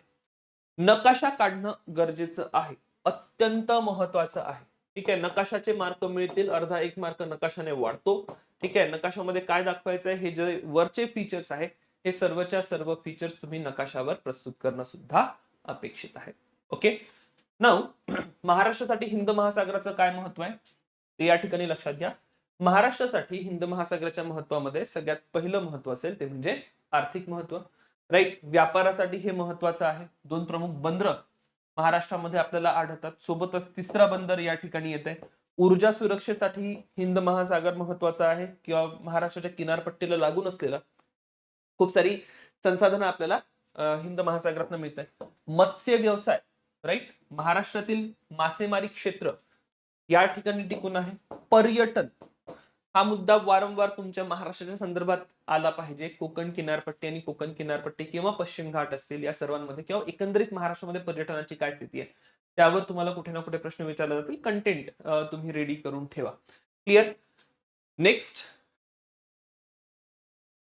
धोरणात्मक आणि सुरक्षा महत्व सुद्धा तुम्हाला दिसेल. नौदल शक्ती भारताची ही प्रामुख्याने पश्चिम किनारपट्टीला तुम्हाला अधिक दिसते.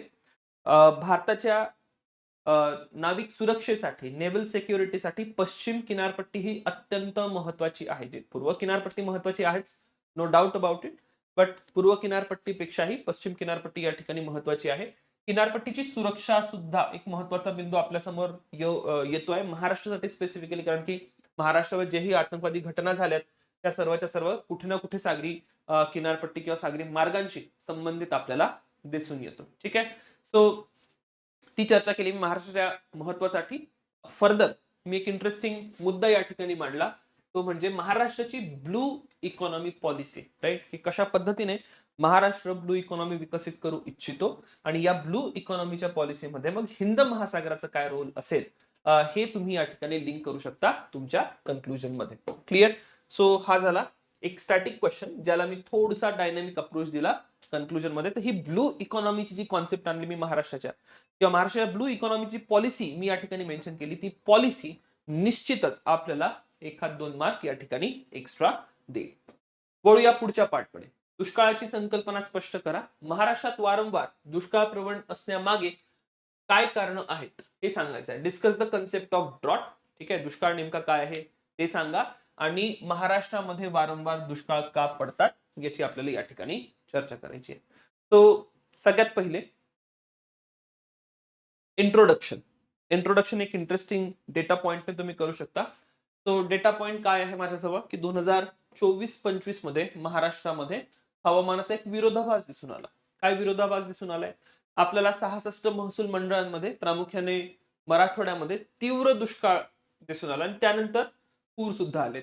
राईट, तर एक पॅराडॉक्सिकल सिच्युएशन आहे. त्यानंतर ही जी पॅराडॉक्सिकल सिच्युएशन आहे कुठे ना कुठे महाराष्ट्रामध्ये जी ड्रॉटची कंडिशन्स डेव्हलप होतात किंवा महाराष्ट्रामध्ये हवामानासंदर्भात जी काही अस्थिरता आपल्याला दिसून येते ती हायलाइट करते. दुष्काळाची संकल्पना मग स्पष्ट करताना एक इन जनरल या ठिकाणी दुष्काळाची आपण व्याख्या दिलेली आहे की नैसर्गिक हवामान चक्रातील जर प्रदीर्घ कोरडा कालावधी आहे त्याला आपण दुष्काळ असा शब्द प्रयोग करतो. राईट, इंडियन मेट्रोलॉजिकल डिपार्टमेंट आणि काही आणखी संस्था आहेत त्यांनी प्रामुख्याने दुष्काळाच्या वेगवेगळ्या परिभाषा किंवा व्याख्या दिलेल्या आहेत. हवामानशास्त्रीय दुष्काळ किंवा मेटिओरॉलॉजिकल ड्रॉट म्हणून एक कॉन्सेप्ट आहे. समजा ऍव्हरेज रेनफॉल पेक्षा 75% ड्रॉप झाला तर या ठिकाणी मेट्रोलॉजिकल ड्रॉट डिक्लेअर केला जातो. हायड्रोलॉजिकल ड्रॉट म्हणजे काय?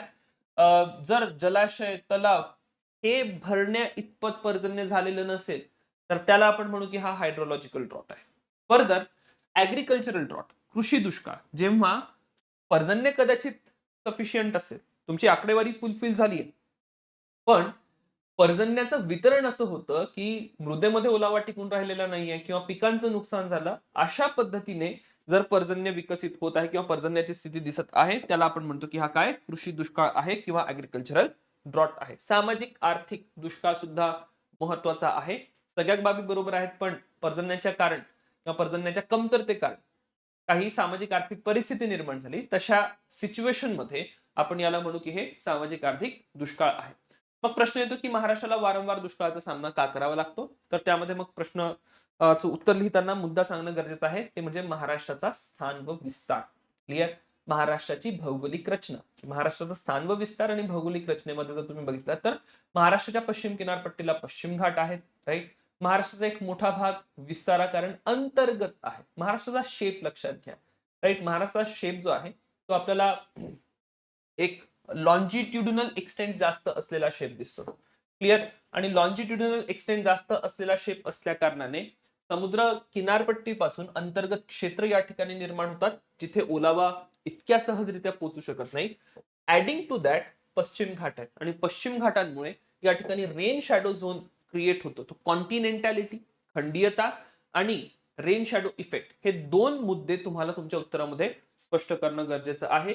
तो या ठिकाणी सांगा की भौगोलिक घटक काय काय आहे, स्थान कसं परिणाम टाकतंय किंवा नेमक्या पश्चिम घाटांचा रोल काय. त्या व्यतिरिक्त काही मानवी गतिविधींची पण मी या ठिकाणी चर्चा केली आणि जागतिक हवामान बदल किंवा हवामानशास्त्रीय घटना एल निनो सारख्या यांची सुद्धा या ठिकाणी चर्चा केलेली आहे ज्यामुळे महाराष्ट्राला दुष्काळाचा सामना करावा लागतो.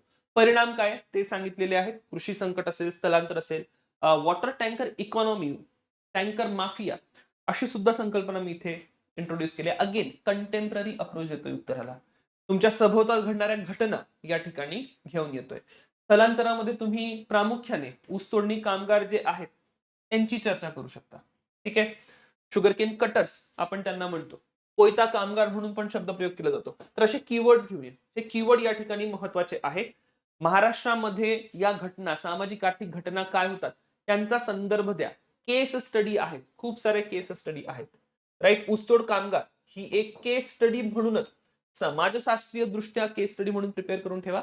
भूगोलाच्या दृष्टीने सुद्धा किंवा अर्थव्यवस्थेच्या दृष्टीने सुद्धा ही एक केस स्टडी प्रिपेअर करून ठेवा. याच्यामध्ये आणखी एक पर्स्पेक्टिव्ह घेऊन या ऊसतोड कामगारांचा, महिलांचा पर्स्पेक्टिव्ह घेऊन या. कुठे ना कुठे निबंधांमध्ये तुम्हाला हा सगळा डेटा किंवा कंटेंट जो आहे तो सहजरित्या वापरता येईल. निष्कर्षामध्ये महाराष्ट्र सरकारने केलेल्या उपाययोजना या ठिकाणी सांगणं अपेक्षित आहे की कशा पद्धतीने आपण रिलीफ कडून रेझिलियन्स कडे शिफ्ट होण्याचा प्रयत्न करतोय, पीक नियोजनावर आपण भर देतोय, जलयुक्त शिवाराची चर्चा करू शकता. अलीकडेच नदी जोड प्रकल्पाची म्हणजेच वैनगंगा नळगंगा हा प्रकल्प जो आहे याची चर्चा मोठ्या प्रमाणात सुरू आहे. तर हे अत्यंत महत्वाचे मुद्दे या ठिकाणी अधोरेखित करा. फर्दर हिमालय पर्वतरांगा भूस्खलनासाठी अतिसंवेदनशील आहेत. या विधानाची चर्चा करा, त्याची कारणे सांगा आणि निवारणासाठी योग्य ते उपाय सुचवा. मुद्दा लक्षात घ्या, हा आहे one more time PYQ, previously asked question आहे. ठीक आहे. स्टॅटिक उत्तर आहे याचं अगेन, पण कंटेम्पररी अप्रोच देणं गरजेचं आहे. कंटेम्पररी अप्रोच मध्ये अलीकडे झालेल्या घटना आणि ज्या उपाययोजना असतील, स्कीम्स असतील, त्याचा संदर्भ देणं अत्यंत महत्वाचं आहे.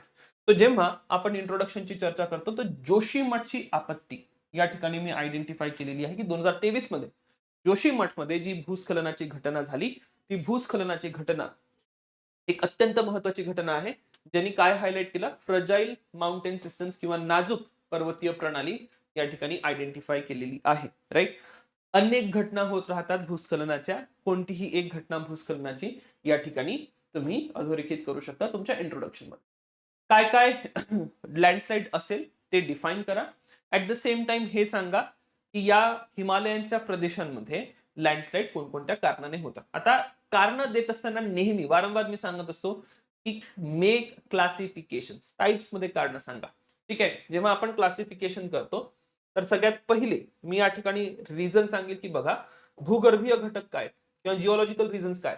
जिओलॉजिकल रिझन मध्ये कशा प्रकारे हा टेक्टॉनिकली सक्रिय भाग आहेत, भूकंप प्रवण क्षेत्र आहे, भूकंपाचे हादरे इथे सतत बसत असतात, किंवा इथली लिथॉलॉजी खडक रचना गाळाची असल्या कारणाने अत्यंत तूट होण्यासाठी प्रवण असा खडक तुम्हाला हा दिसेल. तीव्र उतार या ठिकाणी अधोरेखित करा. क्लिअर. हवामान घटक सांगा की हे जे हिमालयाचे प्रदेश आहेत, पाऊस खूप पडतो, ट्रायोस्फियर किंवा जे हिम प्रदेश आहे, हिमाच्छादित प्रदेश आहे, हे हिमाच्छादित प्रदेश कशा पद्धतीने या ठिकाणी परिस्थिती बदलतील याची तुम्ही या ठिकाणी चर्चा करू शकता. मानव निर्मित घटक सुद्धा या ठिकाणी तुम्ही सांगू शकता. ठीक आहे. जे मानव निर्मित घटक आहे ते कशा पद्धतीने याला ट्रिगर करतील ते सांगा. काही रस्ता रुंदीकरणाचे प्रकल्प आहे, जलविद्युत प्रकल्प आहे, अनियंत्रित नागरीकरण मोठ्या प्रमाणात तुम्हाला इथे होताना दिसतं. मिटिगेशन मेजर्सची मग चर्चा करायला लागेल, कारण की ही सगळी जी परिस्थिती उत्पन्न झाली आहे त्यावर आपल्याला काही उपाय किंवा काही तोडगा काढणं अपेक्षित आहे. ठीक आहे. तर बायो इंजिनिअरिंग करा, स्लोप स्टेबलायझेशन आणि ड्रेनेज करेक्शन हे काही महत्वाचे उपाय तुम्ही करू शकता. धोरण आणि तंत्रज्ञानाचे जे उपाय आहेत तर नो गो झोन्स तुम्ही क्रिएट करा, अर्ली वॉर्निंग सिस्टम असली पाहिजे, पर्यटन नियमन मोठ्या प्रमाणात झालं पाहिजे, कॅरिंग कॅपॅसिटीचे तुम्ही या ठिकाणी चर्चा करू शकता. आणि निष्कर्षामध्ये मी डिझास्टर मॅनेजमेंटचा अप्रोच घेऊन येतोय, ज्यामध्ये मी चर्चा केलेली आहे सेंडी फ्रेमवर्कची, ह्योगो प्रोटोकॉलची पण तुम्ही चर्चा करू शकता. ठीक आहे. आणि कशा पद्धतीने डिझास्टर रिस्क रिडक्शन झालं पाहिजे हा मुद्दा इथे अधोरेखित करणं गरजेचं आहे. तर आय ऑलवेज से की जिओग्राफीला तुम्ही डिझास्टर मॅनेजमेंट पासून सेपरेट करू शकत नाही, एन्व्हायरमेंट पासून सेपरेट करू शकत नाही, तर तुमचे पेपर्सची इंटरलिंकिंगची स्किल इथे विकसित करणं, डेव्हलप करणं अत्यंत महत्वाचं आहे. क्लिअर. पुढे प्रश्न क्रमांक 13, सागरी मृत क्षेत्र किंवा मराईन डेड झोन्स नेमके काय आहे आणि किनारपट्टीच्या किंवा कोस्टल इकोसिस्टमसाठी ते कशा प्रकारे धोक्याचे आहे हे या ठिकाणी आयडेंटिफाय करा. So what are marine dead zones आणि how they are a threat to coastal economy. Right. So आणखी एक मुद्दा या प्रश्नाच्या माध्यमातून मी हायलाइट करू इच्छितो, ज्या काही अलीकडे झालेल्या किंवा अलीकडे अस्तित्वात आलेल्या भौगोलिक घटना आहे, त्या भौगोलिक घटना तुम्ही अर्थव्यवस्थेशी जोडा, समाजाशी जोडा आणि ते परिणाम आयडेंटिफाय करून ठेवा. अनेक पॉइंट्स मला या ठिकाणी क्रिएट करता येतील, प्रश्न सुद्धा अशाच पद्धतीने विचारले जातील. सो या ठिकाणी मी एक चर्चा केलेली आहे. अरबी समुद्रातील एक डेड झोन आहे, त्याला ओमिनेज झोन म्हणून शब्दप्रयोग केला जातो आणि हा एक अरबी समुद्रातील प्रचंड मोठा प्रदेश आहे, प्रचंड मोठा झोन आहे की जो खूप जास्त प्रमाणामध्ये डिऑक्सिजनेटेड झालाय, म्हणजे ऑक्सिजनचं प्रमाण त्या ठिकाणी अत्यल्प झालेलं आहे. ठीक आहे. बॉडी पार्ट मध्ये या ठिकाणी डेड झोन्स काय आहेत त्याची चर्चा करा. ठीक आहे. मराईन डेड झोन्स ही संकल्पना लक्षात घ्या. ठीक आहे, की कशा पद्धतीने ऑक्सिजनची पातळी जर 2 मिलीग्राम प्रति लिटर पेक्षा खाली आली तर या पर्टिक्युलर सिच्युएशनला आपण मराईन डेड झोन्स म्हणतोय. का होतं ते स्पष्ट करा. युट्रोफिकेशनची प्रक्रिया सांगा. अल्गल ब्लूम जे डिकम्पोजिशन आहे त्याची चर्चा करा. हायपॉक्सिया काय असतो ते या ठिकाणी सांगा. प्रमुख प्रदेश कुठे कुठे डेड झोन्स होत आहेत त्याची मी या ठिकाणी चर्चा केलेली आहे. एक ऍडिशनल पॉइंट मॅप काढा. हे सर्वच्या सर्व प्रदेश मॅपवर दाखवा. क्लिअर? म्हणजे तुम्ही डेड झोनची कॉन्सेप्ट पण प्रेझेंट केली, ऍट द सेम टाइम तुम्ही नकाशावर हे मांडून सुद्धा दाखवलं की बघा हे प्रदेश आहे. आणि मग तिथे एक मुद्दा खूप चांगल्याने हायलाइट होतो. हे सर्वच्या सर्व प्रदेश जे तुम्ही दाखवताय हे प्रदेश प्रामुख्याने दाट लोकवस्ती असलेल्या जमिनीच्या भागांची लगत तुम्हाला दिसेल. म्हणजेच डेड झोनची डेव्हलपमेंट ही संपूर्णपणे मानवी जीवनाचाच परिणाम आपण या ठिकाणी अधोरेखित करू शकतो. त्यानंतर किनारपट्टीच्या अर्थव्यवस्थेला याचा धोका कसा असेल तर मत्स्यपालन जे आहे ते संकुचित होईल, कारण की डेड झोन विकसित होतील तर मास्यांसाठी प्रदेश उरणार नाही. सो ते या ठिकाणी मी सांगितलंय की स्टॉक कमी होतोय. सोबतच स्थलांतर मोठ्या प्रमाणात, म्हणजे मासे एका ठिकाणावरून दुसरीकडे आपल्याला स्थलांतर करताना दिसतील आणि त्यातून उपजीविकेचे संकट विकसित होईल. स्पेसिफिकली अशा प्रकारच्या प्रश्नांमध्ये जिथे जिथे महाराष्ट्राचा संदर्भ येऊ शकतो, बघा सिलेबस मध्ये जर म्हटलंय महाराष्ट्राच्या विशेष संदर्भासह, तर उत्तरामध्ये सुद्धा हा मुद्दा लक्षात ठेवा. तुमचं उत्तर सुद्धा महाराष्ट्राच्या विशेष संदर्भासह असलं पाहिजे. क्लिअर? त्यानंतर पर्यटन आणि रिअल इस्टेटवर आपल्याला याचा परिणाम होताना दिसेल. अल्गल ब्लूम्स कारण मोठ्या प्रमाणात हायड्रोजन सल्फाईड वातावरणामध्ये उत्सर्जित होतात आणि त्यामुळे बीचेस आपल्याला मोठ्या प्रमाणामध्ये बंद होताना दिसतात. सोबतच निर्यात बंदी होते आणि मग यावर आपल्याला काहीतरी तोडगा काढणं गरजेचं आहे, तर वे फॉरवर्ड देणं अपेक्षित आहे. पोषण व्यवस्थापन, आता हे ऍग्रिकल्चर मध्ये न्यूट्रिएंट मॅनेजमेंट करणं गरजेचं आहे. नीम कोटेड युरिया त्यासाठी आणलेला आहे. अजून एक तुम्ही इंट्रोड्यूस करू शकता, that is nano urea. Clear? सांडपाणी प्रक्रिया तुम्ही करू शकता, राईट? आणि पुनर्संचयन करणे, काही मँग्रोव्ज विकसित करणे, सी ग्रास विकसित करणे, जे काय करते, जे प्रदूषक आहे सागरी जलामध्ये ते काढून घेतील. त्यातून आपण डेड झोन्स डिले करू शकतो किंवा डेड झोन जे आहे त्या ठिकाणी कमी करू शकतो. कन्क्लुजन मध्ये मी चर्चा करतोय एसडीजीची. अगेन जनरल टिप, ज्या ज्या ठिकाणी एसडीजीज तुम्ही इंट्रोड्यूस करू शकता, प्लीज इंट्रोड्यूस एसडीजीज. 17 एसडीजीज पाठ करून ठेवा. लँड असेल, वॉटर असेल, क्लायमेट असेल, या सगळ्यांमध्ये तुम्ही हे एसडीजीज कंपल्सरीली वापरा. फाईन. जाऊया पुढच्या प्रश्नाकडे. पुढचा प्रश्न असेल त्सुनामीच्या संदर्भात, अत्यंत स्टॅटिक प्रश्न आहे. Discuss the occurrence of tsunami and it's consequences with suitable examples. ठीक आहे. लोकस त्सुनामी, कशी त्सुनामीची स्थिती उत्पन्न होते, परिणाम काय असेल, हा तुमचा फोकस असला पाहिजे. नाऊ इंट्रोडक्शन मध्ये कामचाटकाची मी चर्चा केलेली आहे. करंट अफेअर्स डिफिनेशन पासून सुरू करू नका. डिफिनेशन पासून का सुरू करू नका, कारण की ते अत्यंत ब्लँड आणि बोरिंग असं इंट्रोडक्शन तुमचं होईल. तर कामचाटकाचा भूकंप आणि नोटो पेनिन्सुलाचा जो त्सुनामी आहे 2024चा, तो या ठिकाणी अधोरेखित करा. देन मेन बॉडी मध्ये त्सुनामी नेमकी काय आहे डिफाईन करा. ठीक आहे. त्सुनामी तुम्ही डिफाईन केले.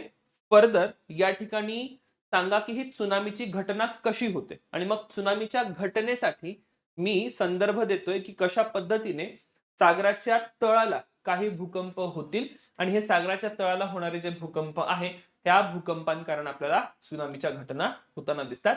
मेगा फॉल्ट अर्थक्वेक मी शब्दप्रयोग जनरली करत असतो, त्याचा सुद्धा तुम्ही या ठिकाणी उल्लेख करू शकता. पण पाण्याखाली भूस्खलन असेल, पाण्याखाली भूकंप होत आहेत, प्रत्येक ठिकाणी उदाहरण या ठिकाणी देणं अपेक्षित आहे.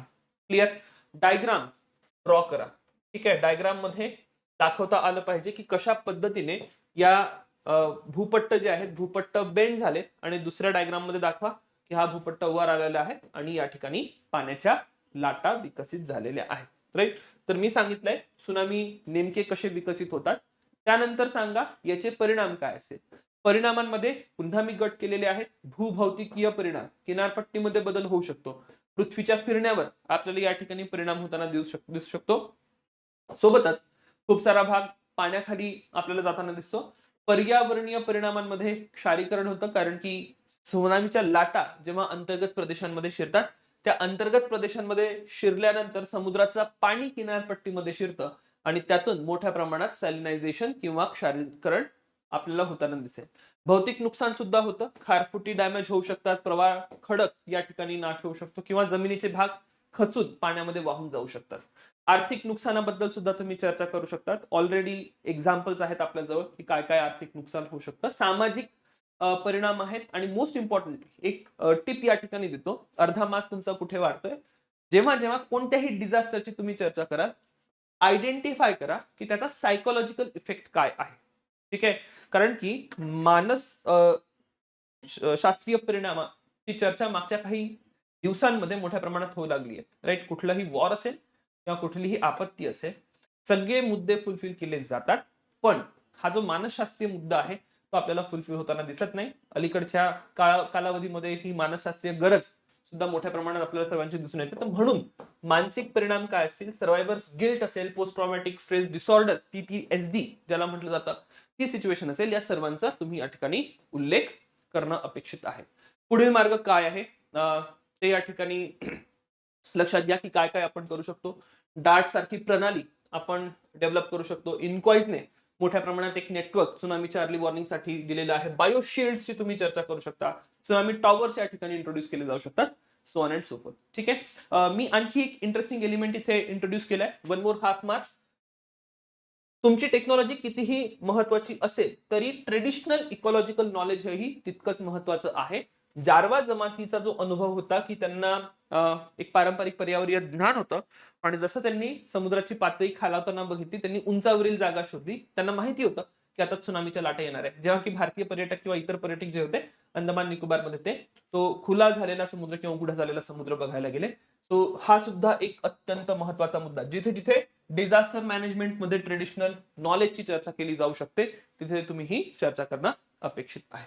ठीक आहे, वळूया भूगोलाच्या शेवटल्या प्रश्नाकडे. Question number 15. भूमध्य सागरी हवामान, मेडिटेरेनियन टाइप ऑफ क्लायमेट म्हणजे नेमकं काय या ठिकाणी विचारलेलं आहे.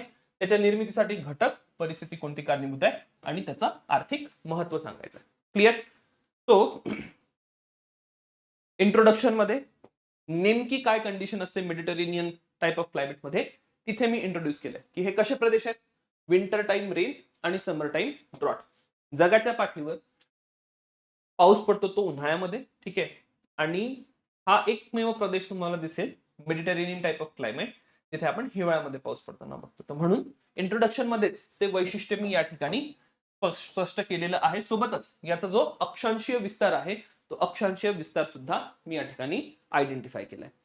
देन एक्सप्लेन करा की हे Mediterranean type of climate exactly काय आहे. उन्हाळा कसा असेल, हिवाळा कसा असेल, पर्जन्याची परिस्थिती नेमकी कशी असेल, पर्जन्यासाठी जबाबदार घटक काय असतील. त्यानंतर हे हवामान विकसित होण्यामागे नेमकी काय प्रक्रिया आहे. तर वायदा पट्ट्यांचे जे आंदोलन आहे, शिफ्टिंग ऑफ प्रेशर बेल्ट्स, या ठिकाणी तुम्हाला सांगणं गरजेचं आहे की कशा पद्धतीने हा भूमध्य सागरी प्रदेश उन्हाळ्यामध्ये कशाच्या खाली असतो. हा प्रामुख्याने जास्त दाबाच्या खाली असतो. हिवाळ्यामध्ये या ठिकाणी जो जास्त दाबाचा पट्टा आहे तो खाली सरकतो आणि पश्चिमी वाऱ्यांच्या प्रभावाकारण इथे आपल्याला पर्जन्य होताना दिसतात. ही सगळीच्या सगळी परिस्थिती तुम्हाला स्पष्ट करायची आहे. मॅप ड्रॉ करणं अपेक्षित आहे आणि मॅपवर हे सुद्धा दाखवा की ही शिफ्टिंग ऑफ प्रेशर बेल्ट्स कशी होते. राईट, इथे दाखवा की तुमचा हा जो भूमध्य सागरी प्रदेश आहे, उन्हाळ्यामध्ये जास्त दाबाचा पट्टा इथे आहे, सबट्रॉपिकल हाय प्रेशर बेल्ट, आणि मग हिवाळ्यामध्ये हा सबट्रॉपिकल हाय प्रेशर बेल्ट खाली सरकलेला आहे. क्लिअर? सो कोणकोणते प्रदेश आहेत जगाच्या पाठीवर जिथे आपल्याला भूमध्य सागरी प्रकारचे हवामान आढळते ते तुम्ही या ठिकाणी आयडेंटिफाय करा. भूमध्य समुद्राचा प्रदेश असेल कॅलिफोर्निया, मध्य चिलीचा भाग आहे केप टाउन. राईट, आणि त्यानंतर याचं आर्थिक महत्व सांगा की आर्थिक महत्वांमध्ये प्रामुख्याने हे सर्वच्या सर्व प्रदेश कसे आहेत. फळबागांची भूमी म्हणून आपल्याला दिसून येते. लिंबूवर्गीय फळे आहेत, ऑलिव्ह आणि अंजीरचं उत्पादन होतं, द्राक्षांचं उत्पादन इथे मोठ्या प्रमाणात होतं. वाईन हब तुम्हाला या ठिकाणी दिसेल. नावं या प्रदेशांची अत्यंत महत्वाची ठरतील. क्लिअर? पर्यटनासाठी सुद्धा हे महत्वाचे आहे. चित्रपट, हॉलिवूडचे खूप सारे चित्रपट या ठिकाणी शूट झालेले आहेत. आजकाल भारतीय चित्रपट सुद्धा होतात. भारतीय चित्रपटांचा संदर्भ देऊ शकलात तो सुद्धा या ठिकाणी चालेल. कशा पद्धतीने भारतीय मोठ्या प्रमाणात या प्रदेशामध्ये पर्यटनासाठी चालले याचा सुद्धा तुम्ही संदर्भ देऊ शकता. निष्कर्ष, कन्क्लुजन काय द्यायचं आहे. कन्क्लुजन मध्ये की हे मानवी जीवनासाठी अत्यंत महत्वाचे, आर्थिक महत्व यांचं अधोरेखित करा, पण काही धोके सुद्धा या ठिकाणी विकसित झाले आणि त्यावर काय उपाय केले जाऊ शकतात त्याची आपण या ठिकाणी चर्चा करू शकतो. तर हे झाले एकूण जिओग्राफी सेक्शनचे क्वेश्चन्स. सो पुढचे जे प्रश्न असतील ते पॉलिटीचे असतील. भेटूया नेक्स्ट सेशन मध्ये. थँक्यू.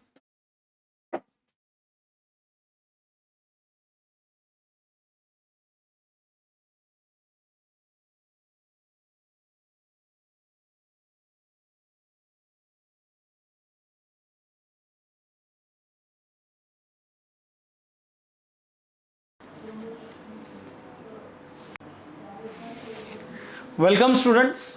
आपली जे टेस्ट सिरीज झालेली आहे त्यामधले जे पॉलिटीचे जे क्वेश्चन्स आहेत ते क्वेश्चन्स आपण या ठिकाणी डिस्कस करणार आहे. आपल्या टेस्टमध्ये 5 जे आहेत पॉलिटीचे क्वेश्चन्स होते.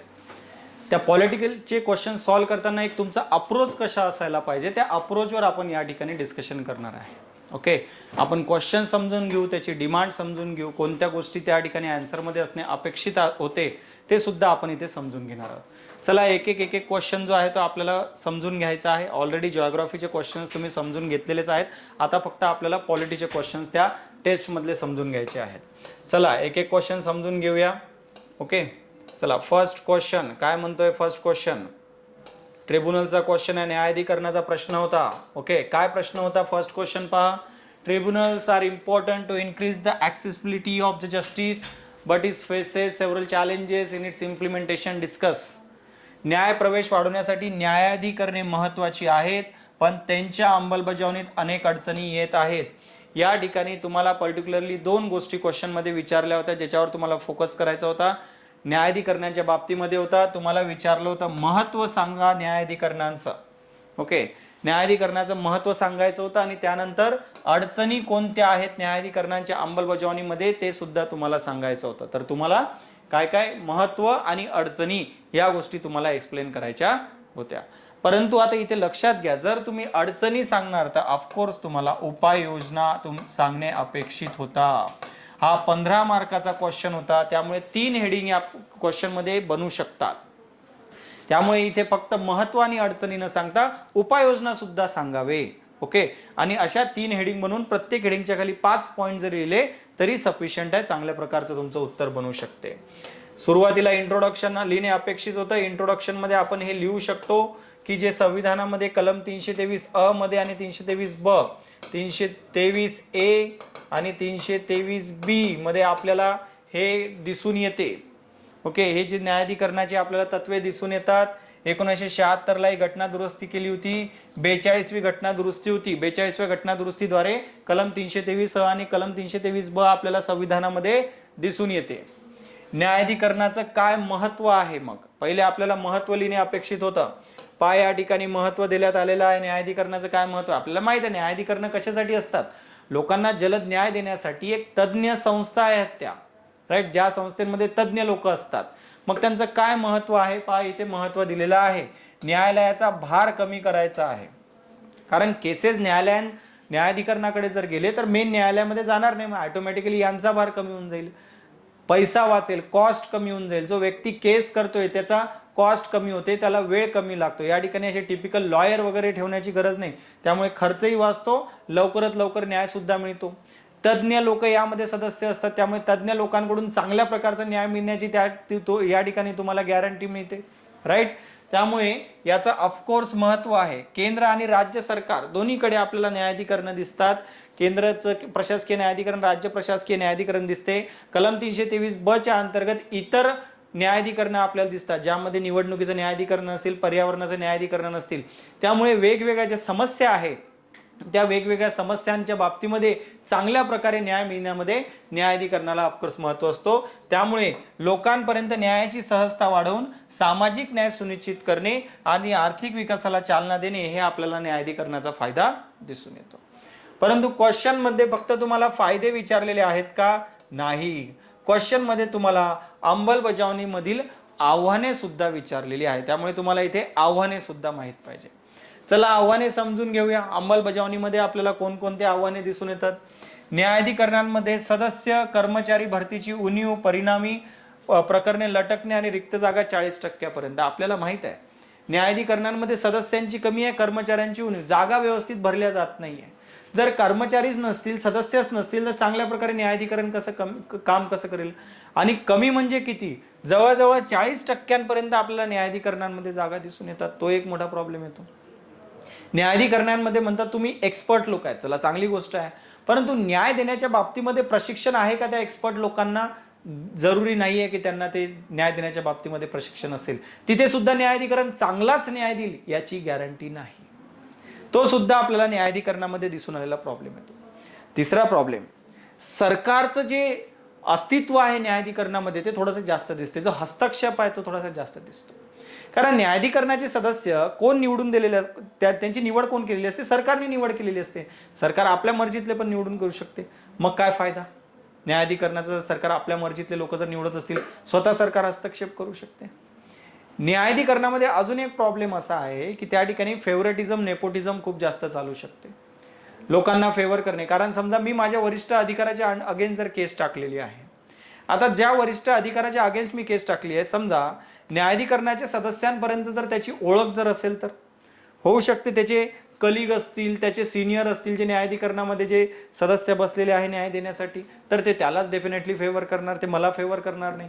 न्यायाधिकरणामध्ये आपल्याला हा सुद्धा प्रॉब्लेम दिसून येतो. न्यायाधिकरणांमध्ये अनियमितता आणि वेळेचं प्रमाण वाढत आहे. वेळ भरपूर लागत आहे न्यायाधिकरणाला वेळ द्यायला. आता जर आपण न्यायाधिकरण ठेवलंच कशासाठी होतं की लवकर कामं होतील, तिथेच वेळ तुम्हाला जास्त लागते. मग काही फायदा आहे का न्यायाधिकरणाचा? काही फायदा त्या ठिकाणी होत नाही. हे सगळे प्रॉब्लेम आपल्याला कुठे दिसून येतात? न्यायाधिकरणामध्ये दिसून येतात, राईट. आणि त्यातल्या त्यात अजून एक प्रॉब्लेम की तुम्ही न्यायाधिकरणाची स्थापना याच्यासाठी केली होती की जे न्यायालय आहे किंवा ते ज्युडिशरी आहे, न्यायपालिका, त्यावरचा केसचा लोड कमी होईल. पण तुम्ही सांगता की तुम्ही न्यायाधिकरणाची केस अपील करू शकतात हायकोर्टमध्ये. मग कुठे लोड कमी झाला हायकोर्टचा? बरेचसे लोक हायकोर्टात जातीलच, हायकोर्टची केस सुप्रीम कोर्टमध्ये जाईलच. त्यामुळे जे तुम्ही समांतर यंत्रणा आणणार होते लोकांना न्याय देण्याची, समांतर तर बनलीच नाही ना ती तुमचे लोड तसाही वाढवू शकते हायकोर्टचा आणि सुप्रीम कोर्टचा. ही सगळे आव्हाने आहे न्यायाधिकरणाची. मग या आव्हानांना डील करण्याला ऑफकोर्स तुम्हाला उपाय सुद्धा लिहावाच लागणार आहे. मग उपायासाठी काय सांगू शकता तुम्ही? स्वायत्त नियुक्त आयोगाची स्थापना करा. एक आयोग स्थापना करा जो स्वायत्त असेल, म्हणजे स्वतंत्रपणे एक तो आयोग स्थापन करणे आवश्यक आहे. ज्या आयोगामधली जे व्यक्ती असतील ते निवडतील न्यायाधिकरणाचे सदस्य, जेणेकरून जे सदस्य असतील ते स्वतंत्रपणे काम करतील. सरकारच्या दबावाखाली किंवा कोणत्याही एका व्यक्तीच्या दबावाखाली किंवा त्याला मदत करावं म्हणून न्यायाधिकरण काम करणार नाही. नियमित भरती आणि भरपाई, तुम्ही नियमित भरती करणे आवश्यक आहे. नियमित लोक भरती करत राहणे आवश्यक आहे तुम्हाला न्यायाधिकरणांमध्ये. ओके, जेणेकरून जे 40% जे आपल्याला वॅकन्सी दिसून येते, रिकाम्या जागा दिसून येतात, त्या खाली जागा आपल्याला दिसणार नाही, ते पण करावं लागेल. निश्चित कार्यकाळ द्यावा लागेल 5 वर्षाचा किंवा वय वर्ष 65 पर्यंत त्यांना निश्चित कार्यकाळ द्या. आवश्यक आहे तो निश्चित कार्यकाळ देणे. त्यांना निश्चित कार्यकाळ दिला की ते तेवढं स्वतंत्रपणे काम करतील, ते करणे आवश्यक आहे. अपिलीची व्यवस्था सुधारा. जे आपण म्हणतो हायकोर्टमध्ये अपील असेल, सुप्रीम कोर्टमध्ये अपील असेल, थोडं त्याला मर्यादित करा.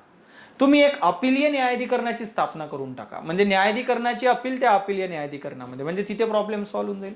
ते तुम्ही चांगल्या प्रकारे करू शकता. डिजिटायझेशन करा न्यायाधिकरणाचं काम. थोडंसं डिजिटाईज केलं, ऑनलाईन जर थोडं चांगलं वापरला की जेणेकरून मग ते काम थोडंसं सिंपल होऊन जाईल न्यायाधिकरणाचं, ते सुद्धा या ठिकाणी केल्या जाऊ शकते.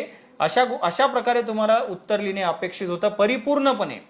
जे तुम्ही प्रॉब्लेम सांगितले, सोल्युशन सांगितले, उपाय सांगितलेले आहेत. ओके, त्यानंतर तुम्ही महत्व पण सांगितलं आधी, ह्या गोष्टी आवश्यक आहे. आणि शेवटी निष्कर्ष, सुप्रीम कोर्टने नोव्हेंबर 2025 बद्दल सांगतोय मी, मागच्याच महिन्याचं नोव्हेंबर 2025 मध्ये ट्रिब्युनल रिफॉर्म्स ऍक्ट 2021 चे प्रमुख प्रावधान रद्द करून राष्ट्रीय न्यायाधिकरण कमिशनच्या स्थापनेचा निर्देश दिला. हे न्याय स्वातंत्र्य राखेल आणि प्रभावी न्याय सुनिश्चित करेल. या जजमेंटमध्ये, नोव्हेंबरच्या जजमेंटमध्ये स्वतंत्र संस्था स्थापन करायला लावलेली आहे न्यायाधिकरणाच्या बाबतीमध्ये. त्या ठिकाणी आपल्याला न्यायाधिकरणाचा रोल अतिशय महत्वाचा असा दिसून येतो. न्यायाधिकरणाच्या स्वातंत्र्यासाठी सुद्धा ही जजमेंट महत्वाची आहे.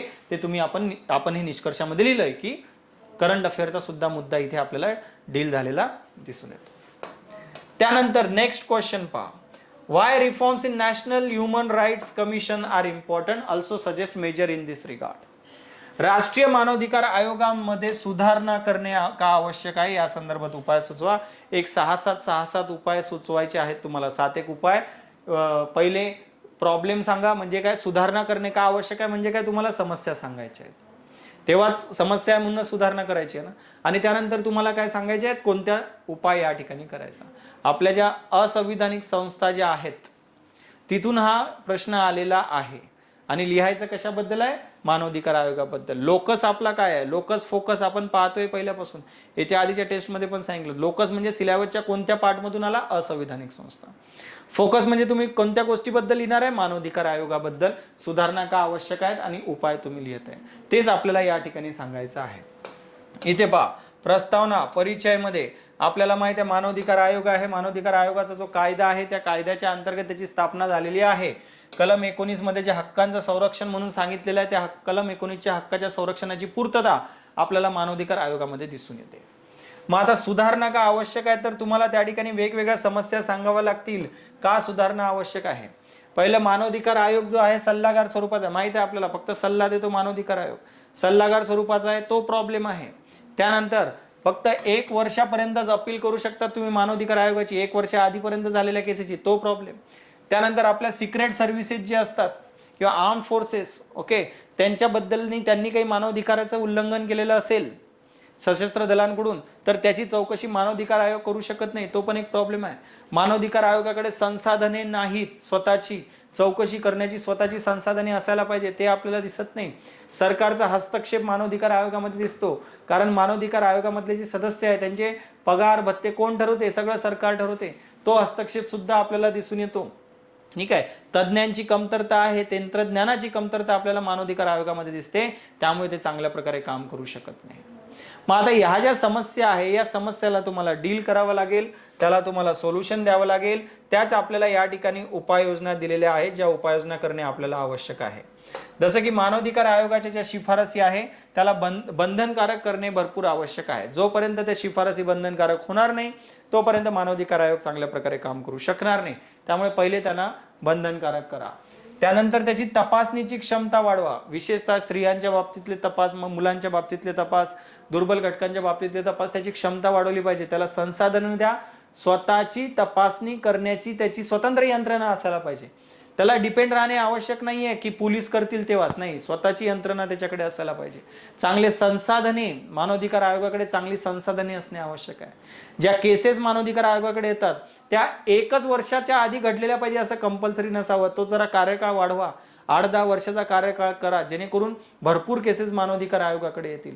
जे जागा खाली दिसतात मानवाधिकार आयोगामध्ये आपल्याला, जे वॅकन्सी दिसते ते वॅकन्सी पहिले फिलअप करा, जेणेकरून ते चांगल्या प्रकारे काम करू शकतात, त्यांना अधिकारांची कमतरता राहणार नाही, ते सुद्धा करणे आवश्यक आहे.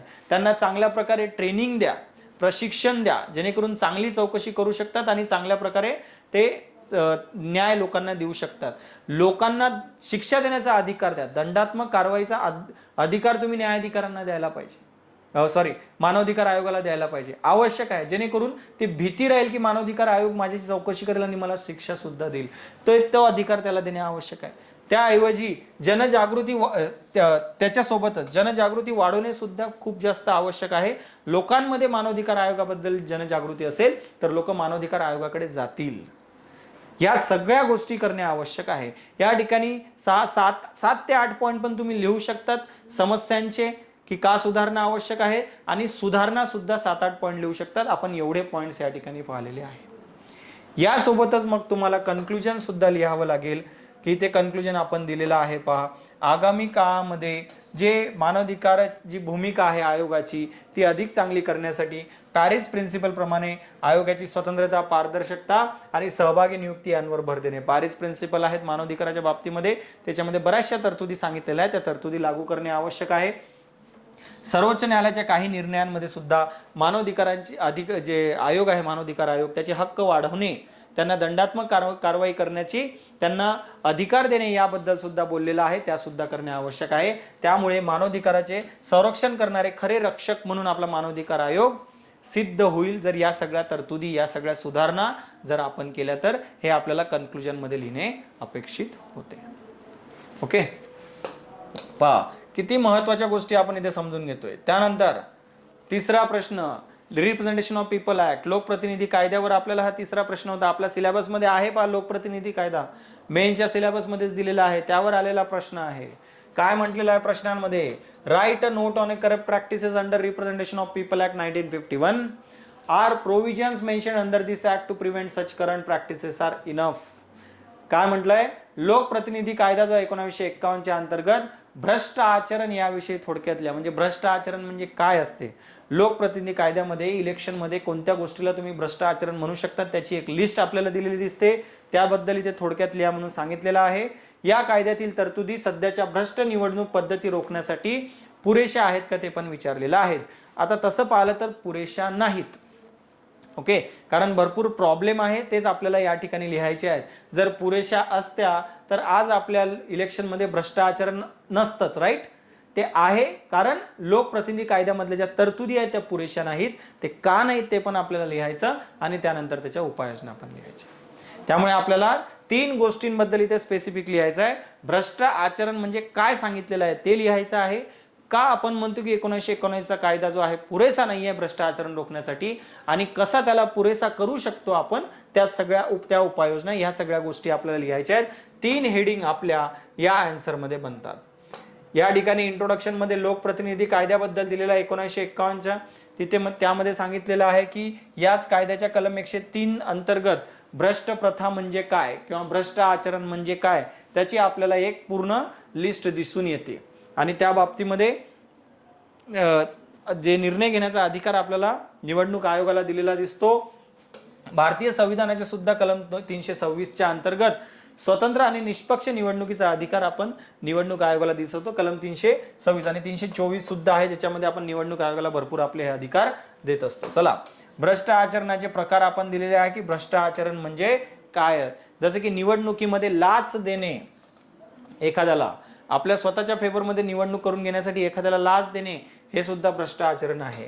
अनुचित प्रभाव, तुम्ही निवडणुकीमध्ये लोकांवर चुकीचा प्रभाव टाकण्याचा जर प्रयत्न केला, सामाजिक बहिष्कार करून धमकी दिली एखाद्याच्या, त्याला असं जर तुम्ही काही करत असाल तरी त्याला आपण म्हणतो भ्रष्ट आचरण.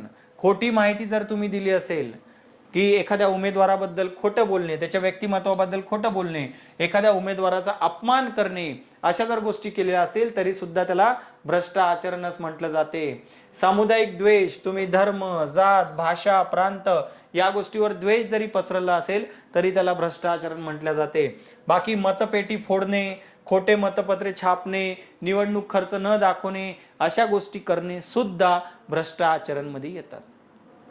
ओके, मग हे भ्रष्ट आचरण करायला आपण असं याला थांबवायला का असं म्हणतो की आपण 1951चा आपला लोकप्रतिनिधी जो कायदा आहे तो अपुरा पडतो असं आपण का म्हणतो, तेच इथे दिलेलं आहे की सोशल मीडियामध्ये द्वेष प्रचार होतो, फ्रीबीज दिल्या जातात, काळ्या पैशाचा वापर केला जातो, इलेक्ट्रोल बॉन्ड्सद्वारे अपारदर्शक निधी मिळवला जातो. लोकप्रतिनिधी कायदा यातल्या कोणत्याही गोष्टीला पूर्णपणे रोखू शकलेला नाही. सुप्रीम कोर्टाने अभिराम सिंग प्रकरणामध्ये सांगितलेलं आहे की जात आणि धर्म तुम्ही इलेक्शन मध्ये वापरायला नको. आजही जात आणि धर्म आपल्याला दिसून येते, वापरणं दिसून येते. सुब्रमण्यम बाळाजी प्रकरणामध्ये आपल्याला दिसून येते सुप्रीम कोर्टनी फ्री बीज बद्दल मुद्दा सांगितला होता. फ्री बीज नाही वाटायचं सांगितलं होतं, जे फुकट वाटल्या जातात, पैसा वस्तू वाटल्या जातात, ते नाही वाटल्याबद्दल सांगितलं होतं. त्याची सुद्धा पूर्ण अंमलबजावणी आपल्याला दिसत नाहीये. पूर्ण अंमलबजावणी कमकुवत आहे. जे पुरावा जो आहे तो वेळेवर त्याचा कलेक्ट केला जात नाहीये. निर्णय उशिरा दिला जातो. राजकीय हस्तक्षेप होतो निवडणूक आयोगाच्या कामामध्ये. त्यामुळे हा लोकप्रतिनिधी कायदा जेवढा महत्वाचा असायला पाहिजे तेवढा महत्वाचा नाही. किंवा जे अपराधी उमेदवारांची छाननी वगैरे करणे, अशा ज्या गोष्टी आपल्याला दिसतात लोकप्रतिनिधी कायद्यामध्ये, त्याचा अधिकार तुम्ही निवडणूक आयोगाला दिलेला आहे, तो पूर्णपणे चांगल्या प्रकारे तो पाळला जात नाही. ह्या आपल्या सगळ्या गोष्टी आपल्याला दिसून येतात. त्यामुळे उपाययोजना काय करावं लागेल तुम्हाला, लोकप्रतिनिधी कायद्यामध्ये चेंजेस करा. कशासाठी? सोशल मीडिया नियमन करण्यासाठी, फ्रीबीजवर कंट्रोल करण्यासाठी, निवडणूक खर्च कमी करण्यासाठी तुम्हाला लोकप्रतिनिधी कायद्यामध्ये अजून चांगल्या प्रकारे तरतुदी कराव्या लागतील. निवडणूक आयोगाला अजून चांगले अधिकार द्यावे लागतील. फास्ट ट्रॅक कोर्टच्या स्थापनेबद्दल किंवा अपराधी उमेदवारांना प्रतिबंध करण्याबद्दल, इलेक्शन फाईट करण्यापासून त्या तरतुदी तुम्हाला 1951च्या कायद्यामध्ये जर तुम्ही केल्या तरच आपण समजू शकतो की हा कायदा तेवढा महत्वाचा असेल भ्रष्ट आचरण रोखण्यासाठी. आज तरी तो सक्सेसफुल नाही. तेच इथे आपण निष्कर्षामध्ये लिहू शकतो. सुप्रीम कोर्टने जे अभिराम केसची जे जजमेंट दिली किंवा बोम्मई प्रकरणासारखे जे जजमेंट दिलेले आहे, ओके, तर त्या जजमेंटची जी अंमलबजावणी आहे त्या निर्णयाची अंमलबजावणी अतिशय चांगल्या प्रकारे झाली पाहिजे. तरच आपण म्हणू शकतो की या निवडणुकीला जे भ्रष्ट आचरण आहे त्या भ्रष्ट आचरणाला त्याचा आळा बसू शकतो. परंतु या ठिकाणी आवश्यक आहे की जो आपला लोकप्रतिनिधी कायदा आहे 1951चा, त्या कायद्यामध्ये बऱ्याचशा तरतुदी करून सुप्रीम कोर्टचे जे निर्णय आहेत किंवा जे वेगवेगळ्या उपाययोजना जे आपण पाहिल्या त्या उपाययोजना त्या कायद्यामध्ये आणाव्यात, या नवीन तरतुदी त्याच्यामध्ये टाकाव्यात, जेणेकरून आपलं जे इलेक्शन आहे ते अतिशय फेअर, एक चांगल्या प्रकारची निवडणूक होऊ शकते असं आपण म्हणू शकतो. त्यानंतर पहा पुढचा प्रश्न काय म्हटलेला आहे पुढच्या प्रश्नामध्ये. ठीक आहे, आपला पॉलिटीचा चौथा प्रश्न. टोटल 5 प्रश्न आहेत आपले. ओके, चला हा चौथा प्रश्न आपला पॉलिटीचा काय म्हणतोय ते पण समजून घ्या. 102व्या घटना दुरुस्ती कायद्यावर विचारलेला प्रश्न आहे. 102nd Constitutional Amendment Act is important for welfare of backward classes, but just providing constitutional status to commission is not enough. Analyze. 102वे घटना दुरुस्ती अधिनियम मागासवर्गीयांच्या कल्याणासाठी महत्वाचा आहे, मात्र आयोगाला केवळ घटनात्मक दर्जा पुरेसा नाही. त्यांनी काय सांगितलं, 102वी घटना दुरुस्ती विधेयक कशासाठी होतं? जे national commission for backward classes होता, मागासवर्गीय आयोग जी एक वैधानिक संस्था होती, त्याला घटनात्मक दर्जा आपण दिलेला आहे.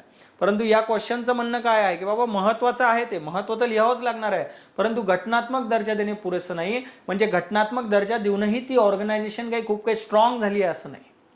मग ते का नाही, घटनात्मक दर्जा देऊनही का ती स्ट्रॉंग नाही आहे ते मुद्दे लिहायचे होते. म्हणजे या संस्था जी आहे मागासवर्गीय आयोगाची त्याचे तुम्हाला समस्या लिहायच्या आणि ऑफकोर्स तुम्हाला उपाय तर लिहावे लागतील. क्वेश्चन मध्ये समस्या विचारला की उपाय आपल्याला लिहावाच लागत असतात. मग चला इथे क्वेश्चन 102वी घटना दुरुस्तीबद्दल सांगितलेली आहे. राष्ट्रीय मागासवर्गीय आयोगाला कलम 338B यामध्ये जी आहे आपल्याला जागा दिलेली आहे. त्यानंतर कलम 340 आहे. कलम 340 मध्ये हे अधिकार राष्ट्रपतीला देण्यात आलेला आहे मागासवर्गीय डिक्लेअर करण्याचा आणि त्यांच्या संरक्षणाच्या तरतुदी आपल्याला तिथे दिसून येतात. तर जे क्वेश्चन मध्ये जे विचारलेलं आहे महत्व सांगा, तर आपण महत्व सांगू शकतो की मागासवर्गीय आयोगाला तुम्ही घटनात्मक दर्जा दिला त्याचं काय महत्व आहे. ऑफकोर्स त्याचं महत्व आहे त्यांना देण्याचं, कारण त्यांना जे आहे आता तक्रारी त्वरित निकालात लावण्यासाठी अधिकार देण्यात आलेले आहे. त्यांना एक चौकशीचा अधिकार आहे, चांगल्या प्रकारे ते चांगली चौकशी करू शकतात आणि संविधानिक संस्था असल्यामुळे चांगल्या प्रकारे अजून तरतुदी करू शकते. तो एक आपल्याला फायदा दिसून येतो. ओके, त्यानंतर तक्रारीची चौकशी करणे, त्यांना कल्याण योजना सुचवणे, अंमलबजावणीची जबाबदारी जे सरकार जे करत आहे त्याच्यावर कोणत्या तक्रारी असतील त्याची तक्रारींची चौकशी करते आणि सरकार जे काही कार्यक्रम घेत आहे ओबीसीसाठी त्यांच्या अंमलबजावणीवर हे लक्ष देऊ शकते, त्याची जबाबदारी व्यवस्थित घेऊ शकते. त्यानंतर वार्षिक अहवाल संसदेत सादर करू शकतो आता आणि त्यावर लक्ष देऊ शकतो की त्याची अंमलबजावणी कशा प्रकारे होत आहे. ओबीसीच्या आरक्षणास एक समानता, स्थानिक स्वरांवर संरक्षण आणि न्यायिक हस्तक्षेप रोखणे आता थोडंसं शक्य होईल, कारण एक स्ट्रॉंग संस्था आपल्याला दिसून येते, घटनात्मक संस्था, आणि त्याला त्याच्या अस्तित्वाची भीती नाही आता मागासवर्गीय आयोगाला, कारण संस्थात्मक संस्था आहे. 338B मध्ये ठेवलेली आहे, घटनात्मक संस्था 338B मध्ये आहे. त्यामुळे त्याला सरकार आपल्या मर्जीने काढून कधी टाकू शकत नाही किंवा आपल्या मर्जीने वाटेल तशा तरतुदी सरकार करू शकत नाही. तो सुद्धा आपल्याला फायदा दिसून येतो. पण केवळ घटनात्मक दर्जा देऊन फायदा नाहीये, कारण त्याच्यामध्ये भरपूर प्रॉब्लेम आपल्याला दिसतात. जसे की संस्था फक्त सल्लागार स्वरूपाची तुम्ही ठेवली, त्यानंतर जे दिवाणी न्यायालयाचे अधिकार दिले ते सुद्धा अपूर्ण अधिकार देण्यात आलेले आहेत, पूर्ण अधिकार तिथे दिलेले नाहीत. चौकशी करण्याची स्वतःची कोणती संस्था त्याच्याकडे नाहीये, संसाधनं त्याच्याकडे नाहीये चौकशी करण्यासाठी. हे सगळे प्रॉब्लेम आपल्याला दिसून येतात. सरकार तिथे ह्या शिफारसी देतात, सरकार त्या शिफारसींवर चर्चा सुद्धा करत नाही, त्यावर चर्चा करणे सुद्धा बंधनकारक नाहीये सरकारला.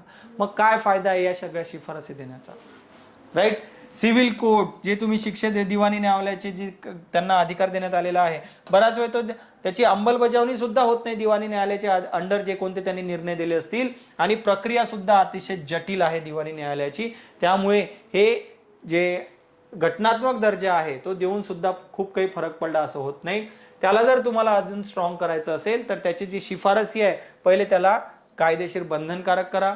त्या मागासवर्गीय आयोगासाठी एक स्वतंत्र बजेट असायला पाहिजे, ज्या बजेट थ्रू त्यांना संसाधनं मिळतील जेणेकरून ते चांगल्या प्रकारे काम करू शकतात, ते करणे आवश्यक आहे. शिफारसी तात्काळ लागू करणे आवश्यक आहे. त्याला एक टाइम लिमिट असायला पाहिजे की मागासवर्गीय आयोगाने शिफारसी दिल्या तर किती दिवसांच्या आज शिफारसी लागू झाल्या पाहिजे. मागासवर्गीय चौकशी करताना जी माहिती मागेल ती माहिती देणे कंपल्सरी असायला पाहिजे अधिकाऱ्यांवर.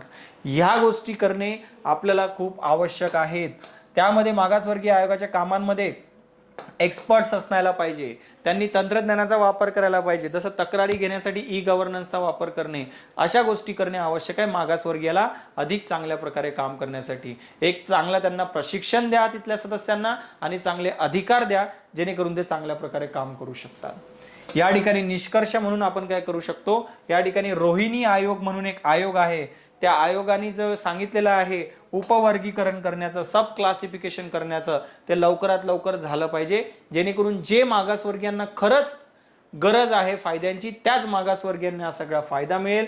105व्या घटना दुरुस्तीद्वारे अधिक अधिकार जे आहेत ते आपल्याला मागासवर्गीय आयोगाला देणे आवश्यक आहे. जे 105व्या घटना दुरुस्तीमध्ये बोलल्या सुद्धा गेले होते तशा प्रकारचे अधिकार देणे आवश्यक आहे, ज्यामुळे मागासवर्गीयांचं जे कल्याण आहे ते खरं कल्याण आपल्याला आपण सुनिश्चित करू शकतो. तर या गोष्टी आपल्याला करणे आवश्यक आहे जेणेकरून मागासवर्गीय आयोग चांगल्या प्रकारे काम करेल. लास्ट क्वेश्चन जो आहे आपला पॉलिटीचा पहा, कशाच्या बाबतीत आहे, लोक अदालतच्या बाबतीमध्ये आपला हा क्वेश्चन आहे. काय म्हटलंय क्वेश्चन मध्ये, Lok Adalat is effective alternative to judicial system of India. Comment, Lok Adalat भारतातील न्याय व्यवस्थेला प्रभावी पर्याय ठरते. लोक अदालत आपल्याला माहित आहे अशी संस्था असते जे लोकांच्या मध्ये जाऊन लोकांना न्याय देते. न्यायालयाच्या कॉम्प्लेक्स क्लिष्ट ज्या तरतुदी आहेत त्या तरतुदी इथे फॉलो केल्या जात नाहीये. फ्री ऑफ कॉस्ट, कमी वेळेमध्ये लोकांना या ठिकाणी न्याय मिळतो. फार चांगली एक संस्था आपण बनवलेली आहे. तेच सांगितलेलं आहे की काय याला न्याय व्यवस्थेला पर्यायी असं प्रभावी पर्याय म्हटलं जाते, तर तुम्हाला महत्व सांगायचं आहे. परंतु या ठिकाणी कमेंट म्हटलंय स्पष्ट करा. फक्त फायदे आहेत का लोक अदालतचे, त्यामुळे फक्त फायदे नाही सांगायचे तुम्हाला. या ठिकाणी लोक अदालतला भारतीय न्यायव्यवस्थेला प्रभावी पर्याय ठेवण्यामधील समस्या सुद्धा सांगाव्या लागतील आणि उपाययोजना सुद्धा. तुम्ही जर या ठिकाणी फक्त फायदे लिहून आला असेल तर प्रॉब्लेम आहे, कारण कमेंट स्पष्ट करा म्हटलेलं आहे. तिथे तुम्हाला हे प्रभावी ठरण्यामधले प्रॉब्लेम सुद्धा सांगावे लागतील, शेवटी उपाय सुद्धा सांगावे लागतील.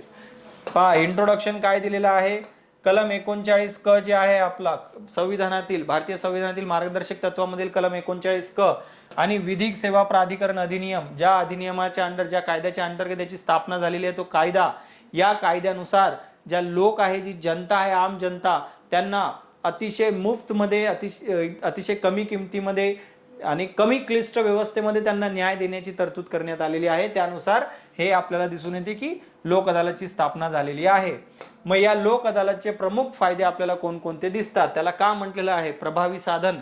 ओके, एक अल्टरनेटिव्ह म्हणून प्रभावी साधन का म्हटलेलं आहे न्याय व्यवस्थेला. पहा, त्वरित आणि मोठ्या प्रमाणात निकाल येतो. त्वरित एकाच दिवशीत लोक अदालतचा रिझल्ट दिला जातो, त्यामुळे त्याचा एक बेनिफिट आहे. खर्च अतिशय कमी लागतो, कारण लॉयर लावण्याची गरज नाही, तुम्हाला वकील लावण्याची गरज नसते लोक अदालतमध्ये, त्यामुळे तुमचा खर्च सुद्धा वाचत आहे. त्यानंतर तुमची हरासमेंट सुद्धा होत नाही. का होत नाही लोक अदालतद्वारे हरासमेंट तुमची, कारण लोक अदालतमध्ये एक वेळ जजमेंट आली ती जजमेंट फायनल आहे. मग तुम्हाला हरास करण्यासाठी कोणी हायकोर्ट किंवा सुप्रीम कोर्टमध्ये केस अपील करू शकणार नाही, कारण अपील होतच नसते लोक अदालतच्या निर्णयाची. कॉम्प्रोमाइज थ्रू लोक अदालतचा निर्णय दिला जातो. प्रत्येक व्यक्ती ज्यावेळेस मंजूर असते, त्या केस मधला प्रत्येक व्यक्ती ज्यावेळेस मंजुरी दाखवतो तेव्हाच तो निर्णय ऍक्सेप्ट केला जातो. त्यामुळे कोणावरही दबाव टाकून तसा निर्णय येत नाही, किंवा एखाद्याची इच्छा नसताना कोणावरही तो निर्णय थोपवला जात नाही. तो सुद्धा आपल्याला फायदा दिसून येतो लोक अदालतचा. ओके, वरून न्यायालयाचा भार कमी होतच आहे. न्यायालयावर किती प्रेशर आहे, ऑलरेडी किती केसेस आहेत. लोक अदालतमध्ये ह्या केसेस सॉल्व्ह होऊन जातात. लोक अदालतमध्ये केस जर सॉल्व्ह झाली तर मेन कोर्टातून केस काढून टाकल्या जाते, न्यायालयाचा भार कमी होऊन जातो. मेन कोर्टामध्ये केस ज्या गेल्या नाहीत त्या केसेस बद्दल सुद्धा लोक अदालत निर्णय देऊ शकते. त्यामुळे जे भविष्यामध्ये न्यायालयाचा भार वाढणार होता तोही सुद्धा भार कमी होऊन जातो. किती फायदे आहेत पहा. आणि घरी जाऊन साध्या भाषेमध्ये अतिशय साधी प्रक्रिया फॉलो करून तुम्हाला लोक अदालतचा न्याय दिला जातो. हे सगळे आपल्याला दिसून येतात की लोक अदालतचे फायदे आहेत. परंतु जसे फायदे आहेत ऑफकोर्स त्याच्या काही मर्यादा सुद्धा आहेत लोक अदालतच्या, की केवळ समझोता योग्य प्रकरणापुरती ते मर्यादित आहे. जे सिरियस थोडेसे मुद्दे असतात, जसे की क्रिमिनल असतात, मर्डर्स वगैरे जे असतात, किंवा जे सेक्शुअल हरासमेंटच्या केसेस असतात, तसल्या ज्या केसेस आहेत तसल्या केसेस लोक अदालतमध्ये येत नाही. त्यामुळे अधिकार लिमिटेड आहे. दुसरा, या ठिकाणी एखाद्याला दबाव आणून सुद्धा केल्या जाऊ शकते, की त्याला म्हटलं जाऊ शकते की नाही बाबा तू मंजुरी दे, की नाही तुला मान्यच आहे निर्णय, म्हणून एखाद्याला दबाव आणला जर त्यांनी तशी साईन केली, भविष्यामध्ये त्याची अपील करता येत नाही. तो सुद्धा आपल्याला इथे प्रॉब्लेम दिसून येतो. तिसरा, हे जे लोक अदालत मधले जे सदस्य आहेत, जे बोलवले जातात लोक अदालतमध्ये निर्णय द्यायला, त्या सदस्यांना चांगली ट्रेनिंग सुद्धा नसते, प्रशिक्षण सुद्धा नसते. त्यामुळे जे रिझल्ट येतात, जे रिझल्ट त्यांनी दिलेले असतात, जे सोल्युशन त्यांनी दिलेले असतात, अतिशय पुअर क्वालिटीचे आपल्याला तिचे सोल्युशन दिसतात. त्यामुळे लोकांना अन्याय सुद्धा असतो. ओके, त्यानंतर जर समझोता जर नाही झाला तर लोक अदालतमध्ये सगळे निर्णय कशाने येतात? समझोत्याने. जर समझोता नाही झाला तर ते फेल गेलंय, त्या ठिकाणी कोणताही निर्णय झालेला नाही. मग अशा वेळेस वेळेचा अपव्यय झाला ना. तुम्ही जे संसाधने लावली, जो वेळ दिला तो समझोता घडून आणण्यात, तो फेल गेला, म्हणजे तेवढा वेळ वाया गेला. मग लोक अदालतमध्ये असं पण होतंय, वेळ पण वाया जात आहे, तो संसाधन आहे, संसाधनांचा सुद्धा अपव्यय झालेला आपल्याला दिसतोय. लोक अदालतमध्ये पायाभूत सुविधा नाही, मनुष्यबळ नाहीये. एक तर लोक कमी पडतात, त्यातलं तर ट्रेंड नाहीये, पायाभूत सुविधा वगैरे नाही, चांगल्या टेक्नॉलॉजी जे वापरू शकतात ते टेक्नॉलॉजी चांगल्या त्या ठिकाणी दिल्या जात नाही, तो सुद्धा प्रॉब्लेम आहे. मग याच प्रॉब्लेमला डील करायला तुम्हाला लोक अदालतला चांगलं करायला ऑफकोर्स काहीतरी सोल्युशन द्यावे लागतील. मग सोल्युशन काय? पहिले तर लोकांना जनजागृती करा. लोक अदालत बद्दल लोकांमध्ये जागृती असायला पाहिजे, जेणेकरून लोक अदालतकडे जातील. चांगलं तंत्रज्ञान द्या त्यांना. चांगलं तंत्रज्ञान जर दिलं, चांगल्या प्रकारे काम करतील, जसं की e Lok Adalat, internet through direct video conferencing through Lok Adalat होईल, तसं करायला पाहिजे. जे सगळे सदस्य आहेत त्यांना चांगलं प्रशिक्षण द्या. तुम्ही जर चांगलं सगळ्या लोकांना जर प्रशिक्षण जर दिलं तिथल्या लोक अदालत मधल्या, तर चांगल्या प्रकारचा ते न्याय देऊ शकतात. चौथं, यामध्ये अजून तुम्ही काय करू शकता की एक लोक अदालतला अपील करण्यासाठी एक काही प्रकरणांमध्ये तरी अपील अलाउड करा, जेणेकरून असं व्हायला नको की एखाद्यासोबत अन्याय झाला आणि त्या अन्यायाच्या विरोधात आता त्याला न्याय सुद्धा मागवू दिला जाऊ शकत नाही, कारण त्याच्यावर दबाव टाकून त्याच्याकडून लोक अदालत करून ऍक्सेप्ट करून घेतलं गेलं होतं. असं व्हायला नको. लोक अदालतचं जे आहे मूल्यमापन व्हायला पाहिजे. त्याच्यासाठी लोक अदालतचे रेकॉर्ड असायला पाहिजे, व्हिडिओ रेकॉर्ड वगैरे करायला पाहिजे लोक अदालतच्या जे कोणते प्रोसिजर आहे ती, जेणेकरून काय त्याचं मूल्यमापन केलं जाऊ शकते. त्या मूल्यमापनाच्या बेसिसवर लोक अदालत अजून चांगल्या प्रकारे केले जाऊ शकते. या गोष्टी करणे आवश्यक आहे. जर लोक अदालतला खरंच तुम्हाला सक्षम करायचं असेल आणि खरंच तुम्हाला जर त्याला एक अल्टरनेटिव्ह म्हणून जर ठेवायचं असेल आपल्या न्याय प्रक्रियेला, तर ह्या गोष्टी तुम्हाला कराव्याच लागतील. शेवटी कन्क्लुजन या ठिकाणी दिलेला आहे. नालसा केस किंवा राज्य विधी सेवा प्राधिकरणाच्या अहवालानुसार, नालसा जे आहे, नालसाचा एक अहवाल आहे. राज्य विधी प्राधिकरण जे आहे, स्टेट लीगल सर्व्हिस ऑथॉरिटी, त्यांनी अहवाल दिलेले आहे. त्या अहवालानुसार डिजिटल प्लॅटफॉर्म, स्थायी लोक अदालत, प्रशिक्षण कार्यक्रम या गोष्टी जर वाढवल्या तर लोक अदालतमुळे जो न्याय प्रवेशाचा अधिक प्रभावी, मानवी आणि विश्वासार्ह पर्याय लोकांना मिळेल, जेणेकरून जे गव्हर्नमेंटला जी जबाबदारी देण्यात आलेली आहे सरकारला कलम 39 क च्या अंतर्गत लोकांना जे आहे मुफ्त आणि चांगल्या प्रकारचा न्याय देण्याचा, ते सरकार आपली जबाबदारी पूर्ण करू शकेल आणि लोकांना आपला न्याय मिळणार. आपल्या भारताच्या सरनाम्यामध्ये सुद्धा न्याय हे एक आपल्याला तत्व दिसते. लोक अदालत आपल्या सरनाम्यामध्ये आपल्या संविधानाचं जे तत्व आहे, जे उद्दिष्ट दिलेलं आहे न्यायाचं, ते तत्व पूर्ण करण्यात सुद्धा लोक अदालतचा महत्वाचा रोल असतो. ओके, तर हे आपले हे क्वेश्चन होते. पॉलिटीचे क्वेश्चन, जिओग्राफीचे तुमचे झालेच असतील. अशा प्रकारे आपण हा जो आहे पूर्ण पेपर समजून घेतलेला आहे. Thank you so much.